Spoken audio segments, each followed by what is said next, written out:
Izin dinas luar kota. Kulabrak suami yang diam-diam nikah dengan pelakor namun mertua malah berkata, tak punya malu kau datang ke sini. Halo Bunda, semoga Bunda semuanya dalam keadaan sehat dan bahagia ya. Sebelum masuk ke ceritanya, jangan lupa nyalakan subtitle dan absen terlebih dahulu ya. Bunda-bunda semua dari daerah mana saja? Jangan lupa like, komen, dan subscribe channel ini ya. Selamat menonton. Senja mulai menyapu langit Jakarta ketika aku, Dinda, berdiri di depan lemari besar di kamar kami. Dengan gerakan teratur yang sudah kuhafal di luar kepala, aku mengeluarkan kemeja-kemeja formal Mas Agung satu persatu. Kemeja putih dengan garis halus untuk meeting pembukaan, biru muda untuk presentasi, dan abu-abu untuk jamuan makan malam dengan klien. Setiap lipatan kulakukan dengan penuh perhatian. Seolah-olah dalam ritual kecil ini tersimpan semua cinta dan pengabdian selama 10 tahun pernikahan kami. Meeting di Surabaya lagi, ya? Tanyaku. Suaraku terdengar lebih lembut dari biasanya di ruangan yang mulai temaram. Dia tidak segera menjawab. Dari balik pintu kamar, kulihat bayangannya membungkuk di atas laptop. Jemarinya menari-nari di atas keyboard dengan ritme yang gugup. Iya, Din. Akhirnya dia menjawab setelah beberapa detik. Matanya masih terpaku pada layar. Klien baru. Potensinya besar. Aku harus handle sendiri. Aku menghela napas pelan. Berapa hari ini? 3 hari. Jawabnya singkat. Mungkin bisa molor sehari kalau negosiasi berlarut. Aku meletakkan kemeja terakhir ke dalam koper dan mendekatinya. Tangannya terasa tegang ketika ku sentuh bahunya. Kamu terlalu lelah, Agung. Bulan ini sudah ketiga kalinya kamu dinas luar. Badanmu bukan besi. Dia akhirnya menutup laptopnya dan memandangku. Ada sesuatu di matanya yang tidak biasa. Sebuah kilasan kelelahan yang dalam, mungkin, atau sesuatu yang lain yang tidak bisa kutentukan. Aku tahu, sayang. Tapi ini untuk kita, untuk masa depan. Lagi pula, dia mencoba tersenyum. Bukankah kamu yang selalu bilang, istri yang baik harus mendukung karir suaminya? Kutahan diri untuk tidak menghela napas lagi. Kalimat itu selalu menjadi tamengnya setiap kali aku mengkhawatirkan kesehatannya. Supporting doesn't mean watching you work yourself to death, bisikku, merapikan kerah bajunya yang tidak rata. Aku khawatir, itu saja. Dia berdiri dan memelukku. Bau parfum kesukaannya menyelimuti ruang antara kami. Jangan khawatir. Aku baik-baik saja. Cuma, meeting kali ini cukup menegangkan. Butuh persiapan ekstra. Klien dari mana? Tanyaku penasaran. Dari Singapura. Jawabnya sedikit terbata. Perusahaan konglomerat. Mereka tertarik ekspansi ke Indonesia. Aku mengangguk, meski ada pertanyaan kecil yang mengusik pikiran. Biasanya dia akan dengan semangat bercerita tentang klien-klien barunya, tentang peluang dan target yang ingin dicapai. Tapi kali ini, semua jawabannya terasa pendek dan menghindar. Kamu sudah pesan hotel? Tanyaku lagi, berusaha terlibat seperti biasanya. Sudah. The Maj Hotel, dekat dengan tempat meeting. Oh, mewah sekali, kataku berusaha bercanda. Biasanya kamu lebih suka yang dekat bandara. Dia mengangkat bahu. Kliennya kelas atas. Harus sesuaikan standar. Aku membiarkan topik itu berlalu. Mungkin aku hanya overthinking. Kelelahannya membuatnya kurang komunikatif. Itu saja. Kembali ke koper. Kuletakkan perlengkapan mandinya dengan rapi. Sikat gigi, pasta gigi merek favoritnya, aftershave yang kubicinkan khusus untuk ulang tahunnya bulan lalu. Jangan lupa bawa jas hujan. Ingatku sambil menambahkan obat mak ke dalam kantong khusus. Katanya besok Surabaya hujan. Dinda, panggilnya tiba-tiba. Ketika kuputar badan, dia berdiri di sana dengan tangan di saku, wajahnya serius. Aku minta maaf kalau akhir-akhir ini jarang di rumah. Hatiku meleleh. Semua kecurigaanku seketika menguap. Sudah, tidak usah minta maaf. Aku mengerti kok. Nanti setelah proyek ini selesai, kita liburan, ya? Seperti dulu. Dia tersenyum, tapi matanya tidak ikut bersinar. Iya, janji. Nanti kita ke Bali, seperti bulan madu dulu. Aku mendekat dan mencium pipinya. Hati-hati di jalan. ya? Telepon kalau sampai. Aku janji. Pelukannya terasa hangat, tapi entah mengapa ada jarak yang tidak terlihat antara kami. Sebuah jurang kecil yang baru kurasakan malam itu. Setelah dia kembali ke laptopnya, aku berdiri di depan koper yang sudah siap. Biasanya, mempersiapkan perjalanannya adalah hal yang membahagiakan, sebuah bentuk cinta yang nyata. Tapi malam ini, ada kegelisahan aneh yang menggerayangi hatiku. Seperti ada sesuatu yang tidak beres, sesuatu yang berbeda. Aku mengusir perasaan itu. Dia bekerja keras untuk keluarga. Aku harusnya lebih suportif. Mungkin memang aku yang terlalu sensitif karena kesepian. Atau mungkin naluriku sebagai perempuan sedang mencoba memberitahuku sesuatu yang belum siap kudengar. Semoga meetingnya sukses. Bisikku pada koper yang sudah tertutup rapat, seolah-olah benda mati itu bisa menyampaikan doaku padanya. Dia tidak mendengarku. Sudah kembali asyik dengan dunianya, dengan layar laptop yang memancarkan cahaya biru di ruangan yang semakin gelap. Dan aku berdiri di sana sendiri, merasakan sesuatu yang tidak ku mengerti. Sebuah firasat bahwa ini bukan sekadar dinas biasa, bahwa koper ini membawa lebih dari sekadar kemeja dan perlengkapan mandi. Ia membawa rahasia yang akan mengubah hidup kami selamanya. Keesokan harinya, rumah terasa sunyi yang tak biasa. Biasanya, meski Mas Agung pergi dinas, ada energi yang tertinggal. Jejak kehadirannya dalam setumpuk koran yang tergeletak di meja makan, cangkir kopi yang belum dicuci di wastafel, atau jaket yang tergantung sembarangan di balik kursi. Hari ini, tidak ada. Seolah-olah dia membersihkan semua jejaknya dengan sengaja. Aku mencoba mengisi kekosongan itu dengan kesibukan, membereskan berkas-berkas lama di laptop yang sudah berdebu. Matahari siang menyelinap melalui jendela, menerangi partikel debu yang menari-nari di udara. Aku sedang asyik mengorganisir folder foto-foto lama, gambar pernikahan kami yang penuh cahaya, foto saat pertama kali kami membeli rumah ini, potret-potret liburan yang membuat senyum mengembang di wajahku, ketika sebuah notifikasi chat muncul tiba-tiba di sudut layar. Itu dari Maya. Jarinya berhenti di atas mouse. Maya adalah sahabatku sejak SMA, dan kebetulan, atau mungkin bukan kebetulan, juga bekerja di divisi yang sama dengan Mas Agung. Kami masih sering berkomunikasi, tapi biasanya di luar jam kerja. Melihat namanya muncul di tengah-tengah hari kerja yang sibuk membuat hatiku berdesir tidak karuan. Maya Din, kamu di rumah? Aku membalas dengan cepat, berusaha menahan degup aneh yang mulai berdetak di dada. Aku iya, lagi beres-beres file. Kenapa? Titik-titik biru yang menunjukkan dia sedang mengetik muncul dan menghilang beberapa kali, seolah-olah dia sedang berjuang menemukan kata-kata yang tepat. Lama sekali. Maya, aku harus kirim sesuatu. Ini berat, Din. Tarik napas dulu, ya? Janji. Jantungku tiba-tiba berhenti, lalu berdetak kencang seperti drum perang. Tanganku berkeringat. Apa yang bisa begitu buruk sampai Maya harus memberi peringatan seperti itu? Kukira mungkin ada PHK massal di kantor mereka, atau mungkin Mas Agung kecelakaan. Aku Maya, kamu bikin aku takut. Mas Agung baik-baik saja? Dia selamat. Maya, dia, secara fisik, baik-baik saja. Tapi, sebuah file gambar mulai masuk. Ikonnya berputar-putar, lambat sekali, menyiksa. Aku memejamkan mata sebentar, mengambil napas dalam-dalam seperti yang Maya sarankan. Ketika kubuka mata, gambar itu sudah terbuka penuh di layar. Dan dunia berhenti. Di sana, dalam resolusi tinggi yang kejam, terpampang jelas wajah Mas Agung.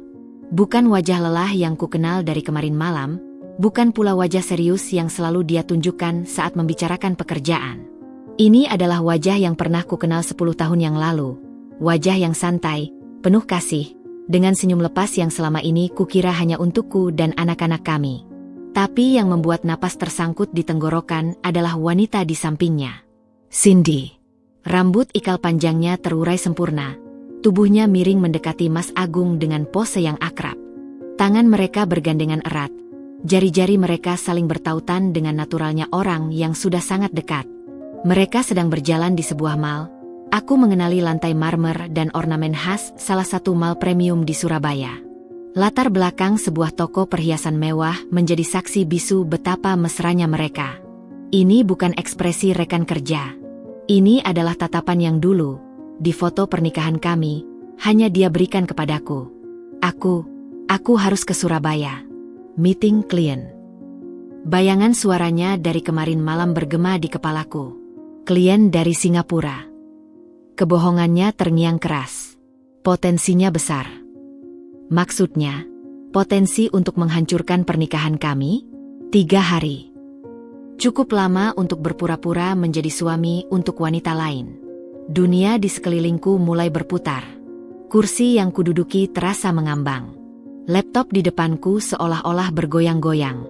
Aku menekan jari-jariku yang dingin ke pelipis, berusaha menahan rasa pusing yang tiba-tiba menyerang. Ini mustahil. Ini pasti salah paham. Mungkin mereka hanya kebetulan bertemu. Mungkin ini acara kantor. Ada penjelasan yang masuk akal.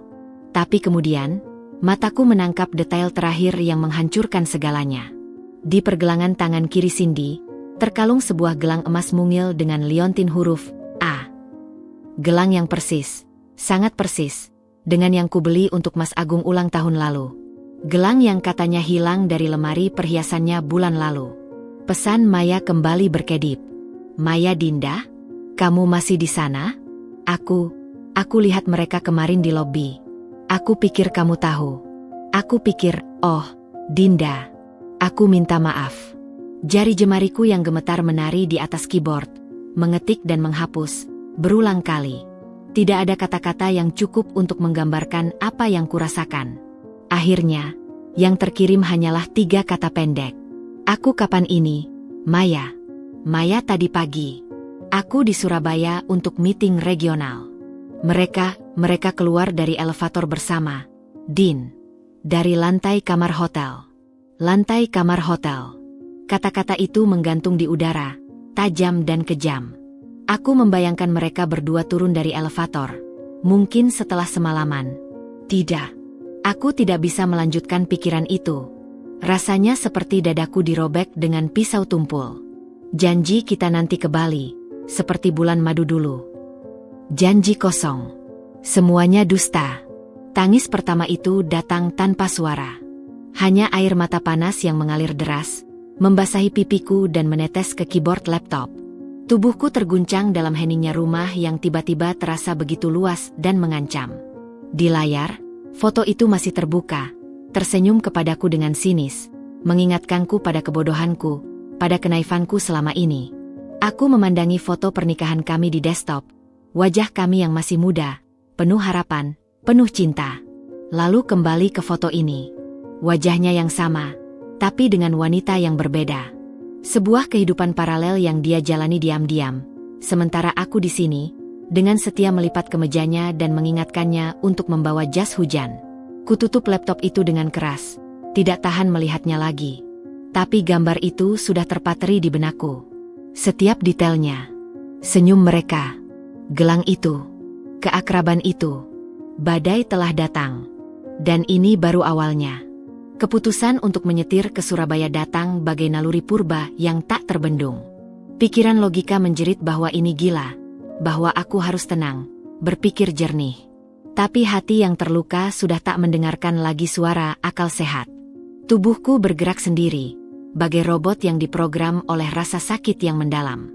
Ku kemas tas kecil dengan tangan gemetar. Dompet, ponsel, charger, dan obat sakit kepala yang kubutuhkan untuk menahan denyut di pelipis. Tak ada lagi kemeja yang kulipat rapi. Tak ada lagi petuah, hati-hati di jalan, yang kusiapkan untuknya.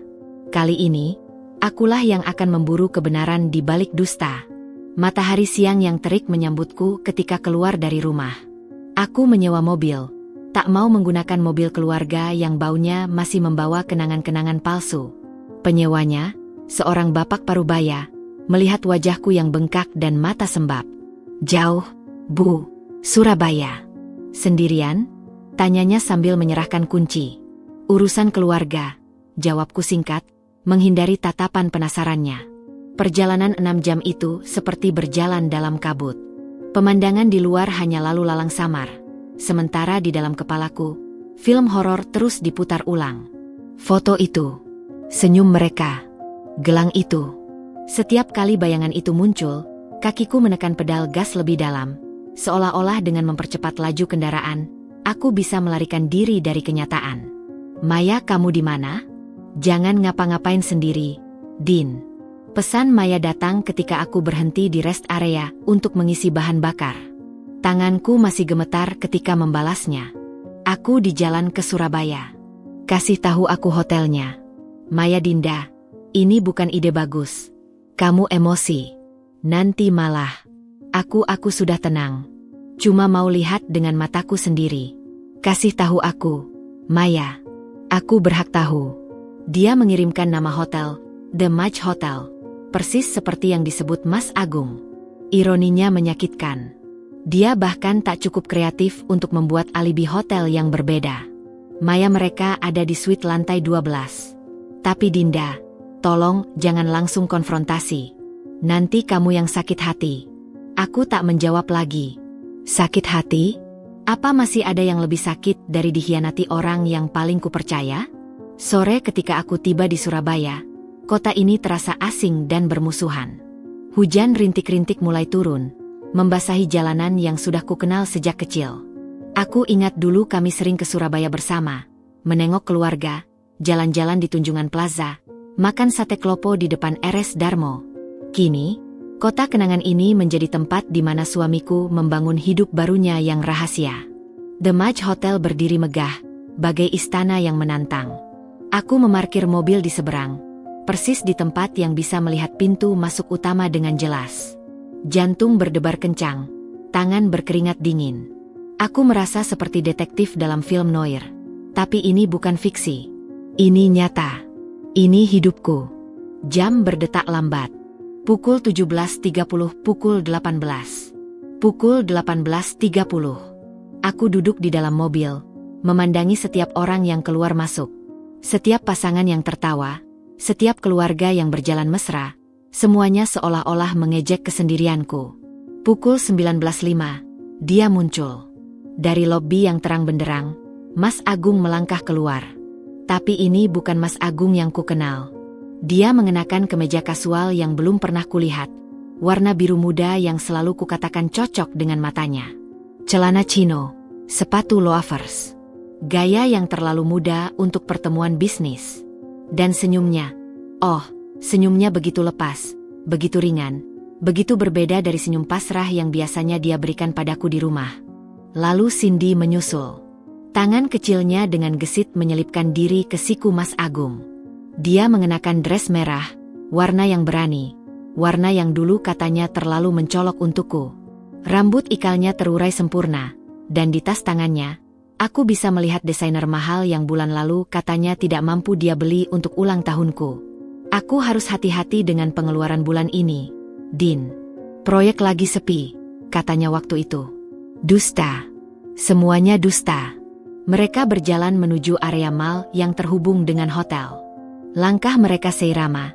Tubuh mereka miring saling mendekati seperti sepasang kekasih yang tak bisa berpisah. Sesekali, tangan Mas Agung menepuk punggung tangan Cindy dengan gerakan penuh kasih. Gerakan yang sama yang dulu selalu dilakukannya padaku ketika kita berjalan di Car Free Day Minggu pagi. Aku membuka pintu mobil. Kakiku terasa lemas. Hujan rintik-rintik membasahi rambutku. Tapi aku tak peduli. Aku mengikuti mereka dari kejauhan. Seperti hantu yang menguntit kehidupan mereka yang bahagia. Mereka berhenti di depan toko perhiasan. Masih toko yang sama seperti di foto Maya. Cindy menunjuk sesuatu di etalase. Dan Mas Agung mengangguk, tersenyum. Aku bisa membaca bibirnya. Nanti, sayang. Sayang. Panggilan yang dulu hanya untukku. Mereka terus berjalan, masuk ke sebuah kafe bernuansa temaram. Dari luar, melalui kaca, aku bisa melihat mereka duduk di booth yang cozy. Pelayan datang, dan Mas Agung memesan tanpa melihat menu. Tanda bahwa dia sudah sering ke sini. Aku berdiri di luar, dibasahi hujan, menyaksikan suamiku berkencan dengan wanita lain. Setiap tawa Cindy yang terdengar samar, setiap sentuhan tangan mereka di atas meja, adalah pisau baru yang mengoyak-ngoyak hatiku. Ini bukan dinas. Ini bulan madu. Dan aku, istri sahnya, hanya menjadi penonton setia dari sandiwara keji yang dia mainkan. Jejak dustanya terbentang jelas di depan mataku. dan aku tak bisa lagi memungkiri kebenaran yang selama ini kututup-tutupi. Aku merogoh ponsel, jari-jariku yang dingin mengetik pesan untuk Maya. Aku lihat mereka di kafe dekat hotel. Mereka mesra sekali. Jawabannya datang cepat. Maya Dinda, pulang saja. Jangan sakiti dirimu sendiri. Tapi sudah terlambat. Rasa sakit sudah merasuk terlalu dalam. Aku mematikan ponsel, menatap mereka sekali lagi melalui kaca yang mulai berkabut oleh hujan. Mereka tertawa, berbagi sepotong kue, matanya hanya untuk satu sama lain. Aku tahu apa yang harus kulakukan. Aku harus menghadapi mereka. Sekarang. Di sini. Biar mereka tahu, sandiwara ini sudah usai. Kaki-kakiku bagai dijejali beton ketika melangkah mendekati pintu kafe. Suara denting bel pintu kedatangan terdengar nyaring, memecah kehangatan semu di dalam. Aroma kopi dan kayu yang harum menyambut, berseling dengan desis mesin espresso dan bisik-bisik pelanggan lain. Tapi semua indraku seolah hanya fokus pada satu titik. Booth di sudut paling dalam, di mana dua sosok itu duduk bagai sepasang merpati. Mereka tidak melihatku datang. Dunia mereka masih berdua. Cindy sedang menyuapkan sepotong C secake ke mulut Mas Agung, dan dia menerimanya dengan senyum genit yang membuat perutku mual. Tangan mereka masih bertaut di atas meja. Jari-jari mereka saling menyelip, sebuah pertunjukan keintiman yang begitu vulgar di mataku. Setiap langkahku mendekat terasa seperti berjalan di atas kaca. Napasku tersengal, jantung berdebar kencang hingga kupingku berdenging. Apa yang akan kulakukan?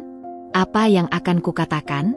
Semua rencana yang kususun selama perjalanan tiba-tiba menguap, digantikan oleh amarah yang mendidih dan rasa sakit yang menusuk. Aku harus ke Surabaya.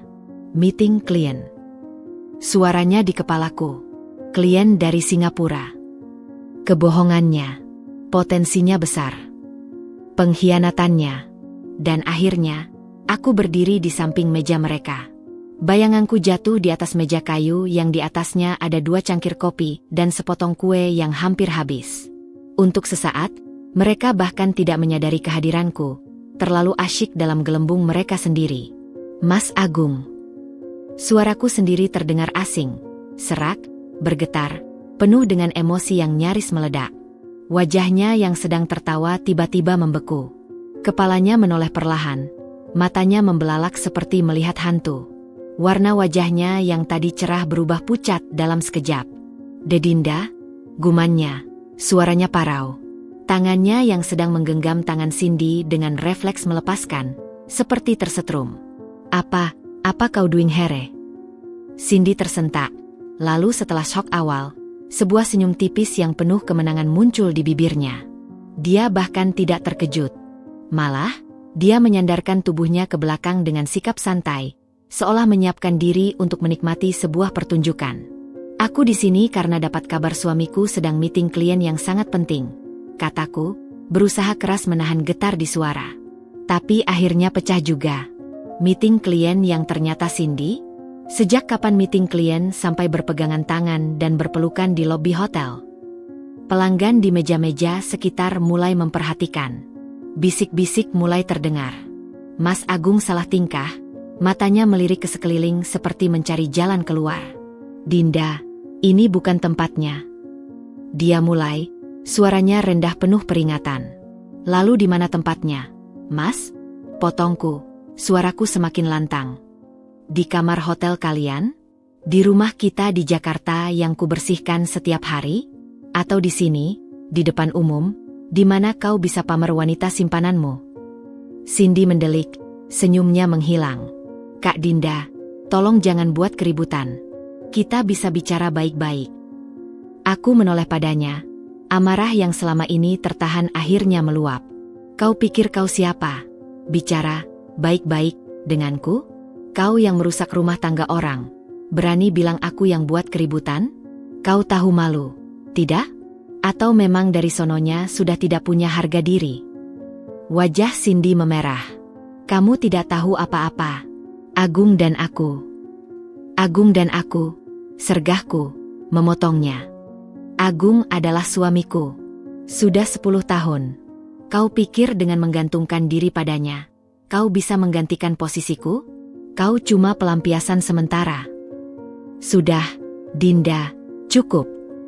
Mas Agung berdiri, wajahnya merah padam campur malu. Pulang. Kita bicara nanti di Jakarta. Aku tidak akan pulang sebelum kau jelaskan di depan wanita ini, siapa aku sebenarnya. Teriakku, jari menunjuk ke arah Cindy yang sekarang mulai kehilangan sikap santainya. Katakan padanya, Mas, katakan bahwa kau masih punya istri yang menunggumu di rumah. Istri sah yang kau hianati. Pelanggan lain sudah ada yang mengeluarkan ponsel, merekam. Manajer kafe mulai mendekat dengan wajah khawatir. Dinda, tolong. Mas Agung mencoba meraih tanganku, tapi kutepis. Jangan sentuh aku. Kau sudah kehilangan hak untuk menyentuhku sejak kau memilih berselingkuh. Cindy tiba-tiba berdiri, matanya berkaca-kaca, entah air mata sungguhan atau sandiwara. Mungkin aku yang harus pergi, katanya dengan suara lirih, memainkan kartu korban. Jangan, sayang, kata Mas Agung refleks, menarik lengan Cindy. Sayang. Aku tertawa getir. Jadi di sini aku yang jadi orang ketiga? Aku, istrimu, yang jadi pengganggu dalam hubungan gelap kalian. Hubungan kami tidak gelap, seru Cindy tiba-tiba dengan berani. Kami sudah. Tapi dia tidak sempat menyelesaikan kalimatnya. Sebuah suara yang terlalu familiar, terlalu menyakitkan, memotong dari belakangku. Dinda. Aku memutar badan. Di sana, berdiri dengan wajah merah padam dan mata menyala-nyala, adalah Ibu Wati, mertuaku. Suara Ibu Wati itu seperti cambuk di udara yang sudah tebal oleh ketegangan. Semua kepala di kafe itu berputar ke arahnya. Wajahnya, yang biasanya kulihat penuh kerutan senyum saat berkunjung ke rumah kami, kini memancarkan kemarahan yang begitu dalam hingga hampir-hampir tak kukenali. Matanya, yang mirip dengan Mas Agung, menyorotkan sinar tajam langsung ke arahku, seolah-olah akulah sumber dari segala kejahatan di dunia ini. Apa maksudmu datang ke sini dan mempermalukan keluarga kami? Hardiknya, suaranya menggelegar di seluruh ruangan kafe yang tadi hanya diisi oleh bisik-bisik. Tangannya yang keriput menunjuk ke arahku. Jari telunjuknya seakan-akan adalah pedang yang siap menikam. Tak punya malu kau datang ke sini. Mempermalukan suamimu di tempat umum. Kataku tercekat di tenggorokan. Rasanya seperti ditampar dengan batu bata. Dari semua reaksi yang kubayangkan, serangan balik dari ibu mertuaku sendiri tidak pernah terlintas dalam pikiran. Aku berdiri di sana, membeku, sementara air mata yang tadi kutahan akhirnya meledak deras, mengalir di pipi yang memanas karena malu dan marah. Ibu. Akhirnya berhasil kukeluarkan, suaraku serak dan penuh luka. Ibu, lihatlah. Lihatlah anak ibu. Suami saya. Diam-diam menikah lagi dengan wanita ini. Tanganku gemetar menunjuk ke arah Cindy yang sekarang berdiri dengan pose korban yang sempurna, bersembunyi di belakang Mas Agung. Saya istrinya yang sah. Ibu tahu berapa tahun saya membangun rumah tangga ini bersama dia? 10 tahun. Ibu. 10 tahun saya setia, mengurus rumah, mendukung karirnya, dan ini yang saya dapat. Ibu Wati malah melangkah mendekat. Wajahnya begitu dekat hingga aku bisa melihat kontraksi otot di rahangnya yang menegang. Bau parfumnya yang biasa ia kenakan, wangian mahal yang selalu kupilihkan untuk hari ibunya, kini terasa seperti racun. Sudah kuduga kau akan berulah seperti ini. Desisnya, suaranya rendah tapi penuh kebencian. Agung sudah bilang, pernikahan kalian sudah tidak harmonis. Kau sibuk sendiri dengan pekerjaanmu, tidak pernah memperhatikan suamimu. Dia butuh wanita yang mengerti dia, yang bisa memberinya keturunan, seperti Cindy. Setiap kata seperti pukulan baru. Tidak harmonis? Tidak memperhatikan suami? Aku yang selalu menunggu jam 9 malam untuk makan malam bersamanya? Aku yang memijatnya setiap kali dia pulang kerja dengan wajah lelah? Aku yang mengorbankan karir untuk fokus mengurus rumah tangga kami? Bohong, teriakku, tak lagi peduli dengan orang-orang yang menatap. Itu semua bohong. Kalau pernikahan kami tidak harmonis, kenapa dia tidak bilang? Kenapa dia harus berselingkuh? Dan Cindy. Aku menatap wanita itu dengan mata berkaca-kaca. Dia tahu Mas Agung sudah menikah. Dia pernah datang ke rumah kami, saya yang menjamunya. Cindy menyembunyikan wajahnya di punggung Mas Agung, berpura-pura menangis. Tapi dari balik bahunya, aku bisa melihat matanya yang waspada, mengamati situasi. Dinda, cukup. Mas Agung akhirnya berbicara, suaranya tegang. Ibu, jangan. Ibu diam, potong Ibu Wati, tak memedulikan anaknya sendiri. Dia kembali menatapku. Dia sudah resmi menikah secara Islam dengan Cindy. Itu sah di mata agama. Dan Cindy sudah hamil 2 bulan. Sedangkan kau? Sudah 10 tahun tidak juga memberi cucu untuk kami. Hamil. Kata itu keluar dari mulutku seperti desahan napas terakhir. Dunia benar-benar berhenti berputar. Kulewati bahu Ibu Wati, memandang Mas Agung yang tak bisa menatap mataku. Dia hamil. Mas Agung mengangguk pelan, wajahnya dipenuhi rasa bersalah yang tak berguna sekarang. Jadi, ini bukan sekadar perselingkuhan. Ini pengkhianatan yang sudah berencana. Ini pengkhianatan yang sudah menghasilkan janin. Selama ini, sementara aku berharap bisa memberi mereka cucu, dia sudah lebih dulu membuahi wanita lain. Aku menarik napas dalam-dalam, berusaha menenangkan gemetar di seluruh tubuhku. Aku memandangi wajah Ibu Wati yang masih penuh kebencian, lalu wajah Mas Agung yang penuh pengecut, dan terakhir, senyum kecil Cindy yang muncul sesaat dari balik punggung suamiku.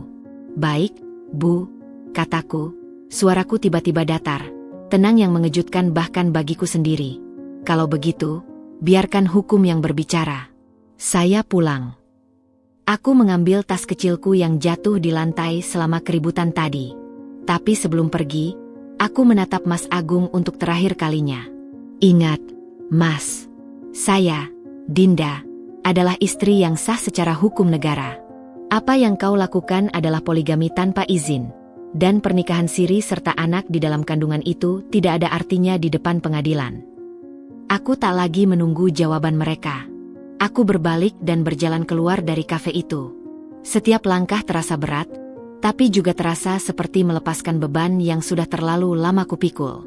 Keributan di kafe, pengkhianatan suami, dan pengkhianatan mertua, ku tinggalkan di sana. Tapi satu hal yang ku tahu, pertempuran baru saja dimulai. Dan kali ini, aku tidak akan berperang dengan emosi. Aku akan berperang dengan senjata yang paling ditakuti oleh orang seperti mereka, hukum dan kebenaran. Pintu kafe itu tertutup di belakangku dengan dentuman kecil, memutuskan aku dari dunia yang baru saja kutinggalkan. Suara Ibu Wati yang masih memekik, bisik-bisik para pelanggan, dan tatapan penuh dusta Mas Agung, semuanya terkurung di balik pintu kaca berukir itu. Tapi meski secara fisik aku sudah keluar, secara mental, adegan itu terus berputar-putar di kepalaku seperti rekaman yang diputar berulang. Kaki-kakiku menapaki trotoar yang basah oleh hujan rintik-rintik yang masih turun. Surabaya malam itu terasa begitu asing, begitu dingin. Lampu-lampu neon dari mal dan hotel berkedip-kedip, menciptakan bayangan panjang yang seolah mengejek kesendirianku. Aku berjalan tanpa arah, tubuhku gemetar hebat, bukan karena udara yang mulai dingin, tapi karena gempa emosi yang baru saja kualami. Resmi menikah secara Islam. Cindy sudah hamil 2 bulan. Tak punya malu kau datang ke sini. Setiap kata seperti palu godam yang menghantam relung hatiku yang paling dalam. Aku menyandar di dinding sebuah toko yang sudah tutup, menahan tubuh yang tiba-tiba lemas tak berdaya. Nafasku tersengal-sengal, dan tangis yang selama ini kutahan akhirnya meledak dengan hebatnya. Aku menangis untuk pernikahan yang ternyata hanya ilusi. Menangis untuk 10 tahun yang dihabiskan dengan seorang penipu. Menangis untuk pengkhianatan yang direstui oleh ibu mertua sendiri. Ponsel di tasku bergetar terus-menerus. Aku tahu itu Maya. Atau mungkin Mas Agung. Tapi aku tak punya tenaga untuk menjawab. Biarkan saja. Biarkan mereka khawatir. Bagaimanapun juga, kekhawatiran mereka takkan sebanding dengan penderitaan yang mereka timpakan padaku. Setelah beberapa lama, aku akhirnya berhasil mengumpulkan sisa-sisa kekuatan untuk berjalan menuju mobil sewaan. Masuk ke dalam, kunci pintu, dan kemudian, hening. Dalam keheningan mobil yang gelap itulah, semua emosi yang kutanam selama konfrontasi tadi meluap dengan dahsyat. Aku memukul setir mobil dengan kedua tangan, berteriak sekuat tenaga, melepaskan semua rasa sakit, kemarahan, dan kepedihan yang terpendam. Mereka sudah menikah siri. Cindy hamil. Pesan itu kukirim ke Maya. Tak butuh waktu lama untuk balasannya datang. Maya apa? Dinda. Aku turut sedih. Di mana kamu sekarang? Kamu baik-baik saja. Aku di mobil. Aku tidak tahu harus apa. Ibu Agung ada di sana. Dia membela mereka. Dia bilang aku yang salah. Maya dengar. Dinda, pulang dulu ke Jakarta. Kita bicara. Kamu butuh teman sekarang. Dia benar. Aku butuh teman. Tapi lebih dari itu, aku butuh kekuatan. Kulemparkan ponsel ke kursi penumpang dan menyalakan mesin mobil. Perjalanan pulang ke Jakarta malam itu adalah perjalanan terpanjang dan tersepi dalam hidupku. Setiap kilometer yang kulewati seolah-olah menjauhkanku dari kehidupan lamaku dan mendorongku ke sebuah realita baru yang pahit. Hujan deras menyambutku ketika memasuki jalan tol. Rintik-rintiknya membasahi kaca depan, dan aku membiarkan air mataku mengalir bergabung dengan hujan di luar. Aku melewati rest area yang sama tempat tadi siang aku berhenti. Rasanya seperti sudah seminggu yang lalu, padahal baru beberapa jam. Pikiranku melayang kepada Ibu Wati. Wanita yang dulu kusapa dengan Ibu, penuh hormat. Wanita yang selalu kutunggu kedatangannya ke rumah dengan menyiapkan makanan favoritnya. Wanita yang dulu bilang, Dinda, kau adalah menantu yang selalu kuimpikan. Kini, dia memilih membela wanita lain yang telah menghancurkan rumah tangga anaknya sendiri. Atau dalam pikirannya, akulah yang menghancurkan rumah tangga itu dengan ketidakmampuan memberinya cucu.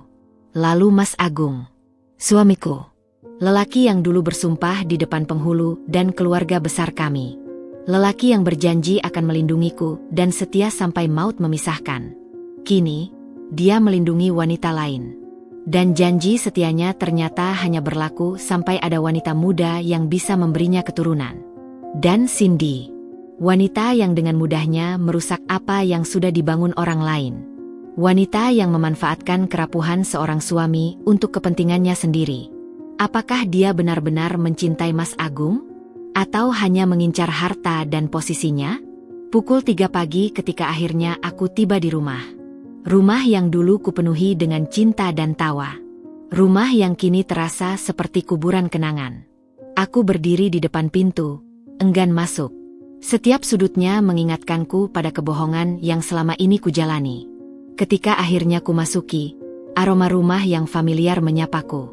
Tapi kali ini, aromanya terasa palsu.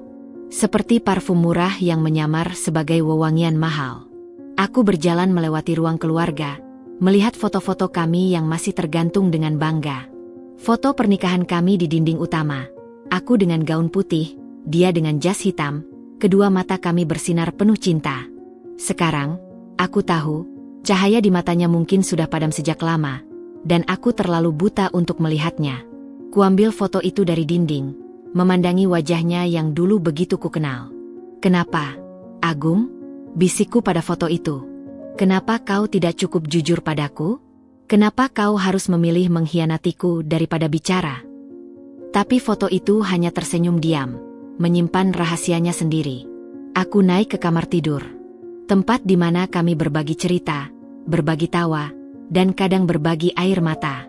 Tempat di mana kami merencanakan masa depan. Tempat di mana dia berbohong padaku tentang dinas luar kota. Tempat di mana aku dengan bodohnya mempercayai setiap kata-katanya. Kulempar tas kecilku ke sofa dan terjatuh ke tempat tidur. Tubuhku lelah, tapi pikiranku berlari kencang. Apa yang harus kulakukan sekarang?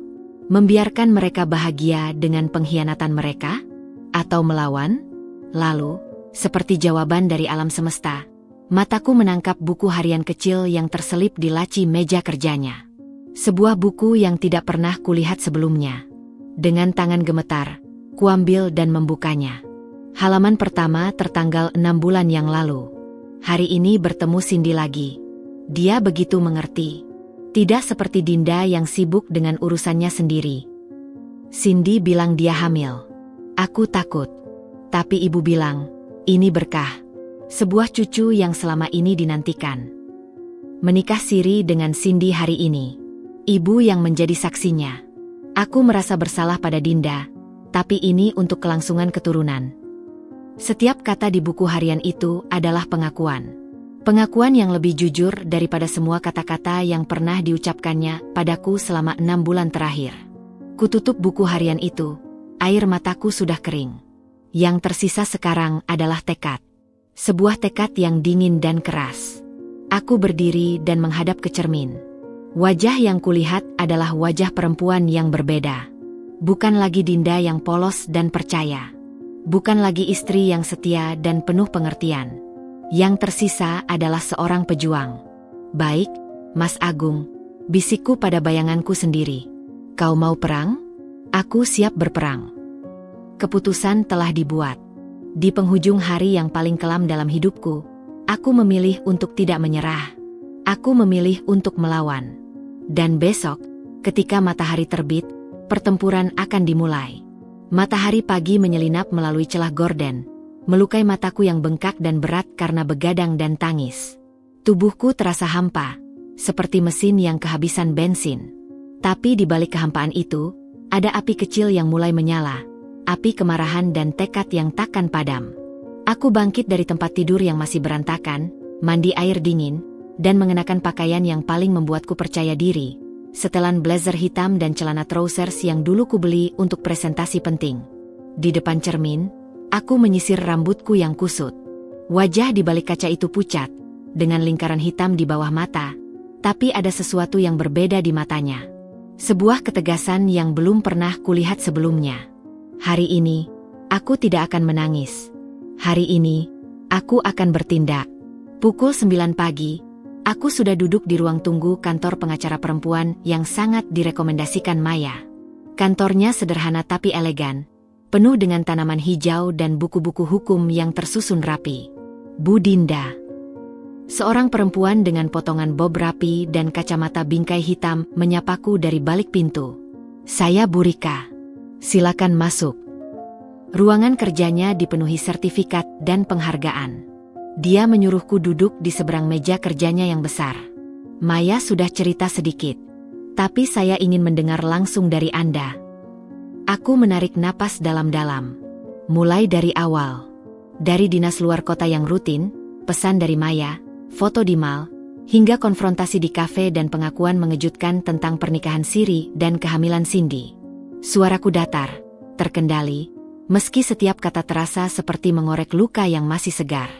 Dan ini, kataku, mengeluarkan buku harian Mas Agung dari tas dan meletakkannya di atas meja.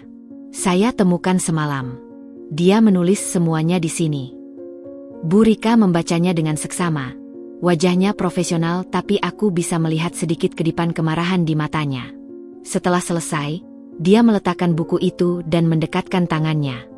Pertama, saya turut prihatin, Bu Dinda. Yang Anda alami sangat menyakitkan. Suaranya lembut tapi tegas. Kedua, berdasarkan cerita dan bukti ini, posisi Anda sangat kuat. Dia kemudian menjelaskan dengan rinci. Pernikahan siri tidak diakui oleh hukum negara.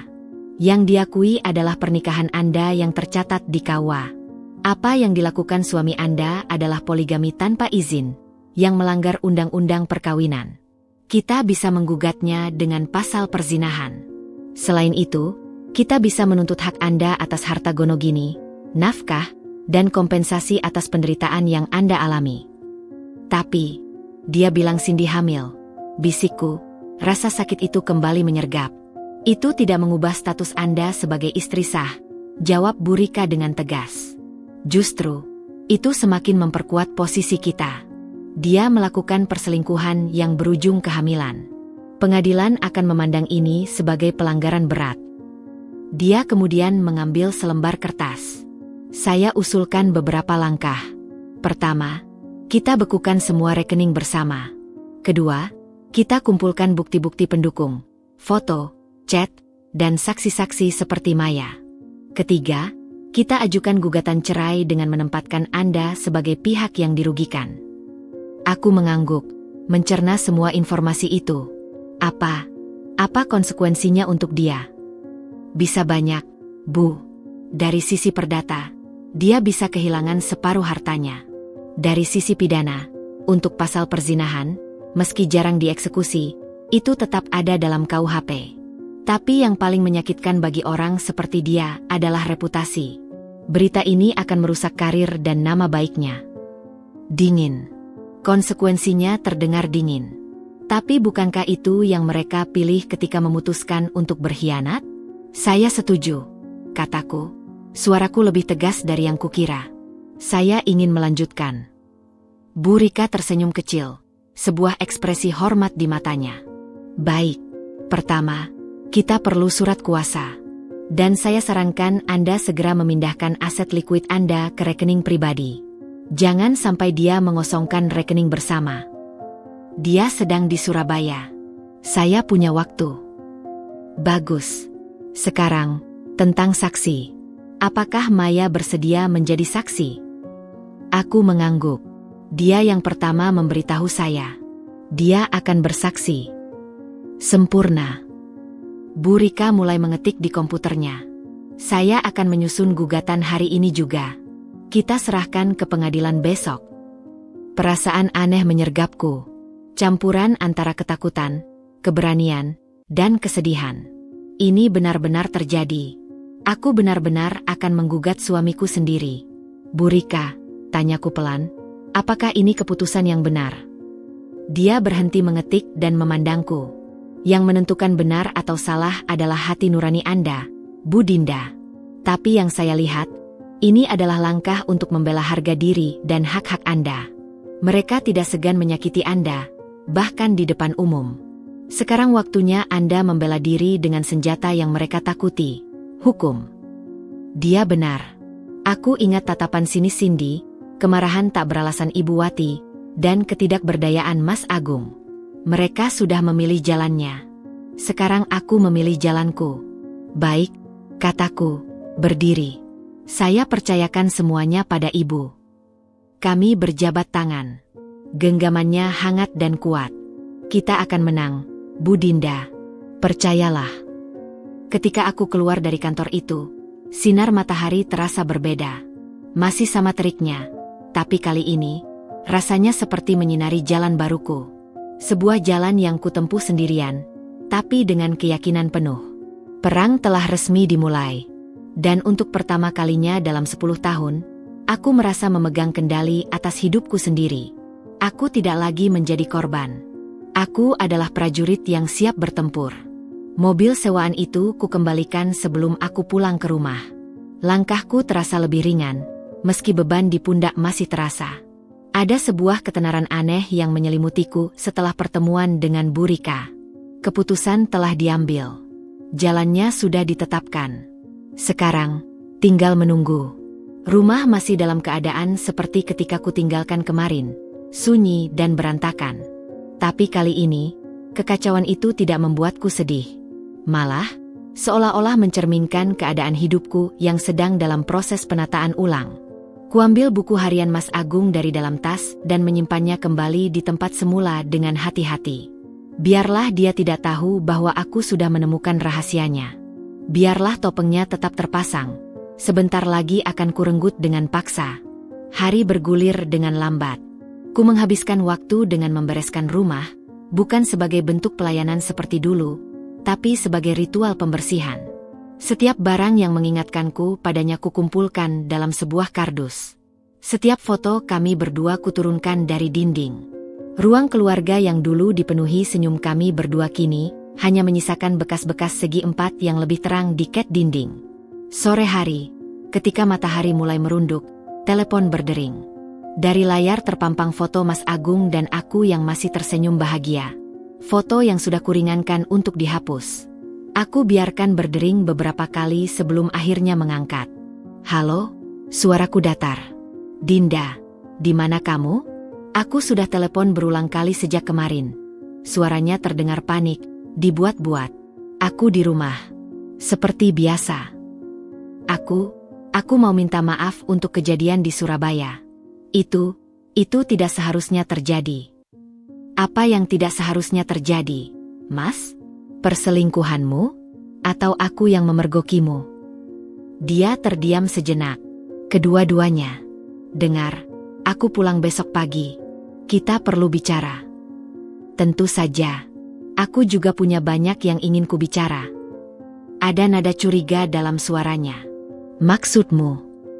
Kita bicara besok saja, Mas. Selamat malam.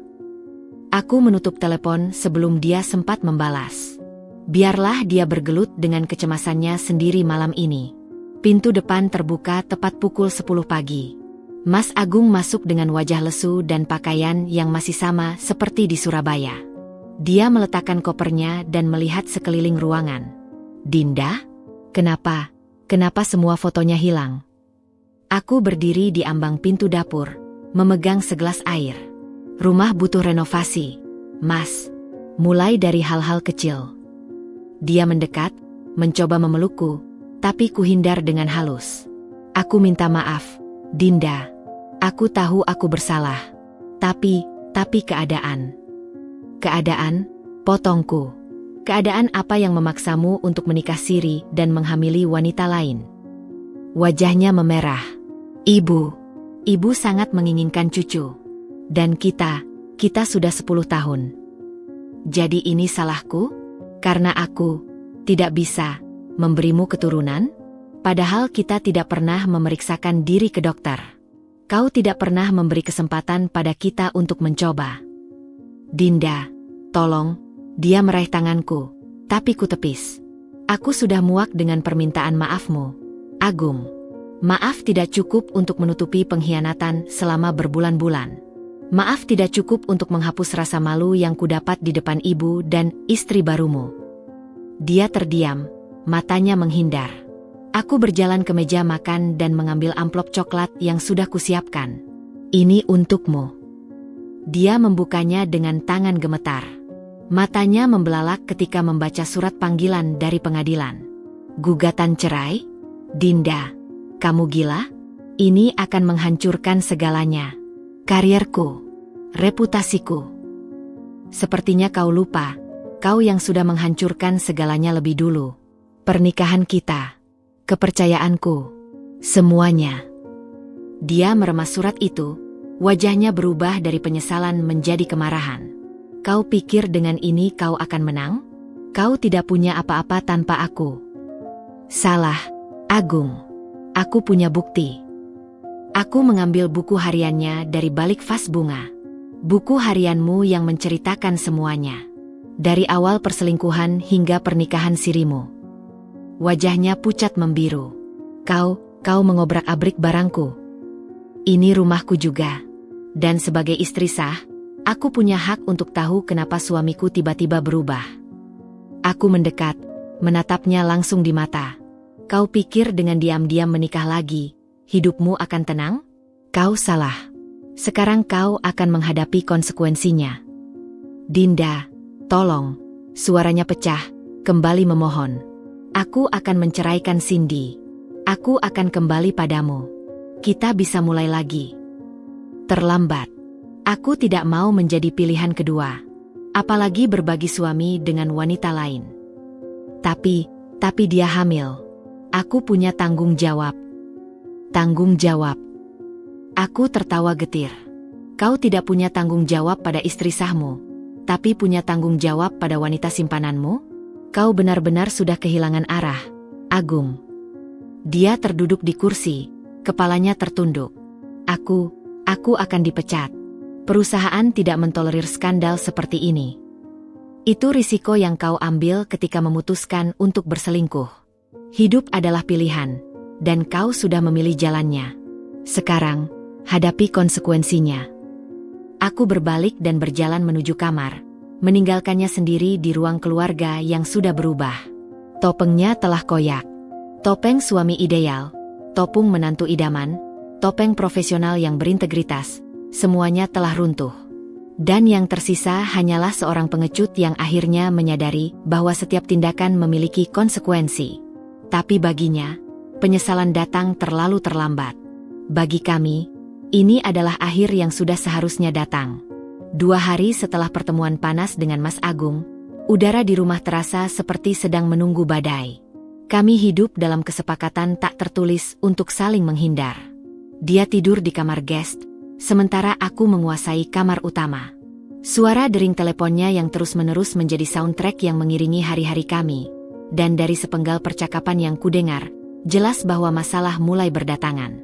Suatu sore, telepon rumah berdering. Aku mengangkatnya tanpa banyak pikiran.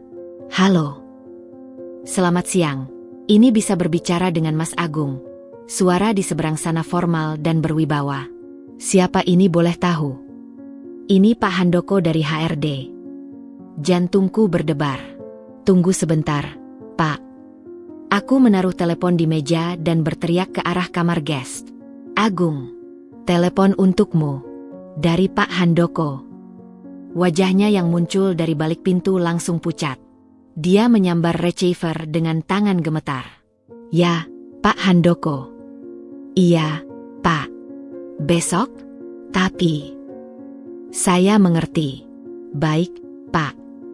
Dia menutup telepon dengan kasar, wajahnya berkerut.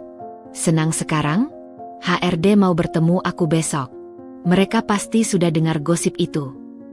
Aku menyilangkan tangan. Gosip? Menikah diam-diam dengan bawahan sendiri dan menghamilinya bukan sekedar gosip. Agung. Itu fakta. Kau pikir dengan menghancurkanku, kau akan dapat apa? Uang? Harta? Aku ingin keadilan. Dan itu sedang berjalan. Keesokan harinya, Mas Agung berangkat dengan setelan jasnya yang paling bagus, tapi kerutan di dahinya tidak bisa disembunyikan. Aku memutuskan untuk pergi ke kafe dekat rumah, menikmati kebebasan yang selama ini terampas. Tak lama setelah duduk, ponselku bergetar. Maya, ada yang lagi panas nih di kantor. Cindy baru saja dipanggil ke ruang HRD. Wajahnya merah padam. Aku tersenyum kecil. Karma memang tidak pernah terlambat. Aku kasihan sekali. Sedang hamil muda lagi. Maya, jangan kasihan. Tadi pagi dia masih sempat sombong ke aku. Bilang, suaminya akan membelikannya apartemen. Sekarang? Sore harinya, Mas Agung pulang dengan langkah gontai. Jasnya tidak lagi rapi, dasinya longgar, dan matanya kosong. Dia melemparkan kopernya ke sofa dan menatapku. Puas? Aku di-suspend. Tanpa gaji. Sementara investigasi berjalan. Investigasi untuk apa? Pelanggaran kode etik. Mereka bilang perselingkuhan dengan bawahan dan pernikahan diam-diam merusak reputasi perusahaan. Lalu bagaimana dengan Cindy? Dia juga di-suspend. Tapi itu tidak adil. Dia kan hamil. Dan itu kesalahan siapa? Tanyaku dingin. Kau pikir perusahaan peduli dia hamil atau tidak? Yang mereka lihat, kalian berdua melakukan pelanggaran serius. Dia terduduk lemas di kursi. Apa yang harus kulakukan sekarang? Tagihan menumpuk. KPR mobil. Itu urusanmu. Kau yang memilih jalannya, sekarang hadapi konsekuensinya.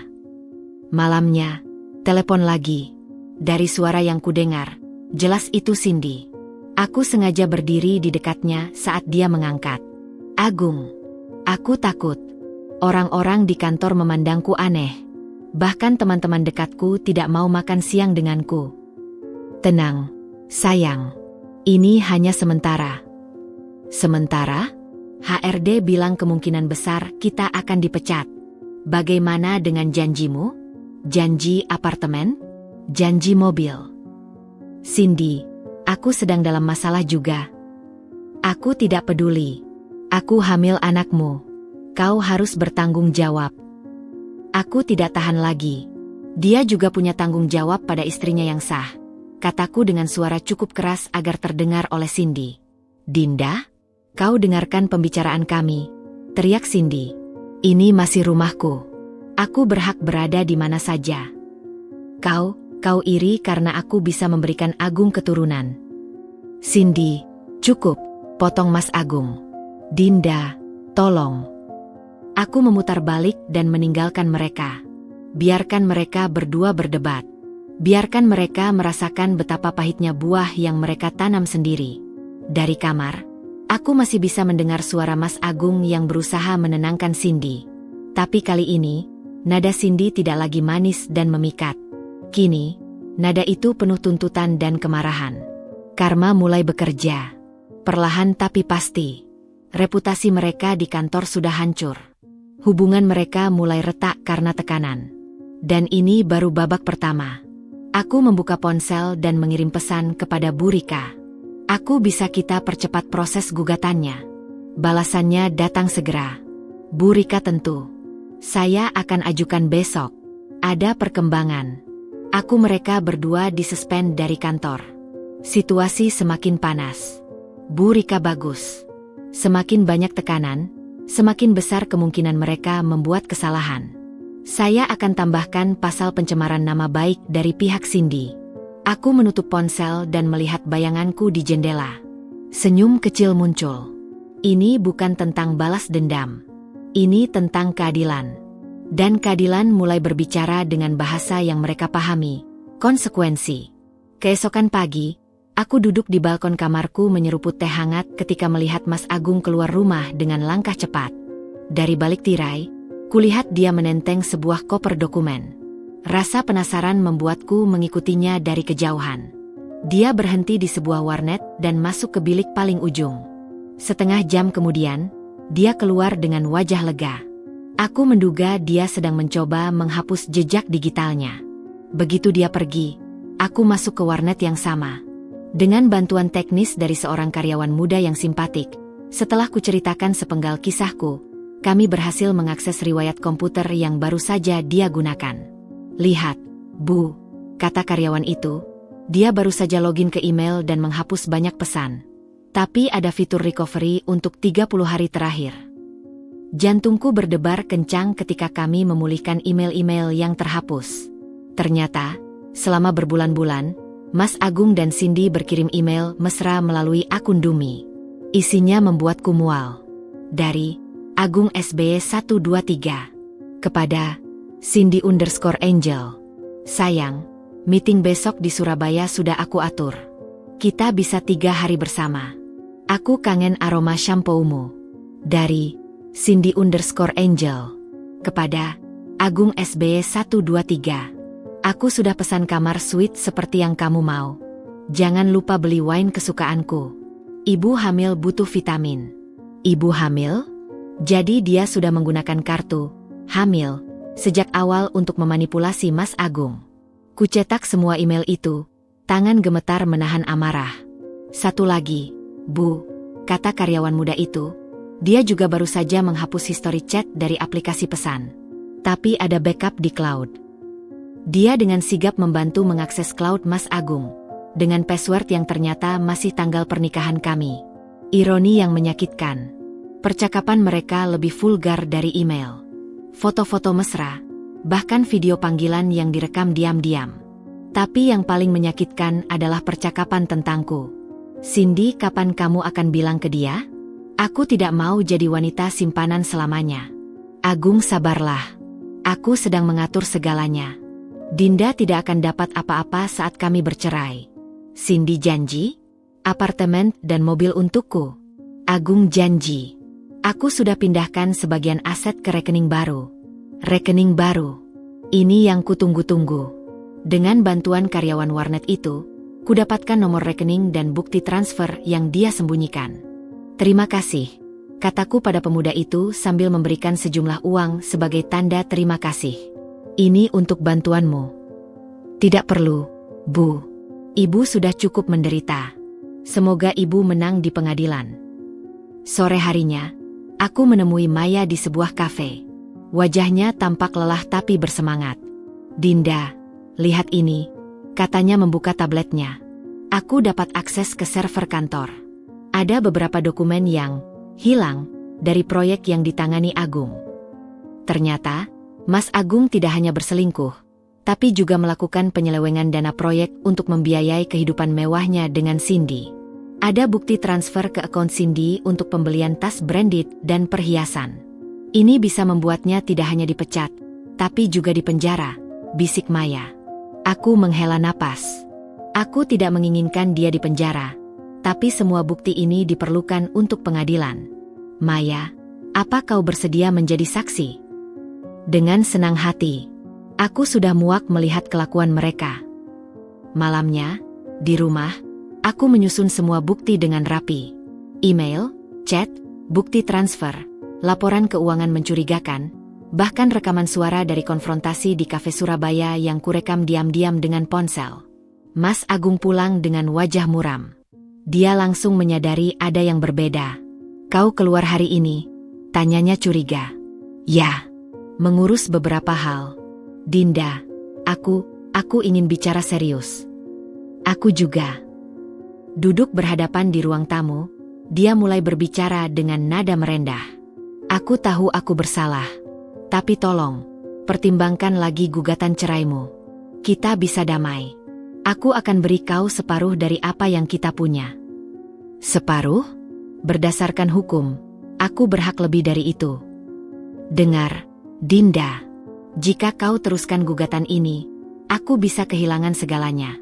Bahkan bisa dipenjara." Aku menatapnya tajam. "Kau takut dipenjara karena penyelewengan dana? Atau karena perselingkuhan?" Wajahnya pucat. Apa maksudmu?"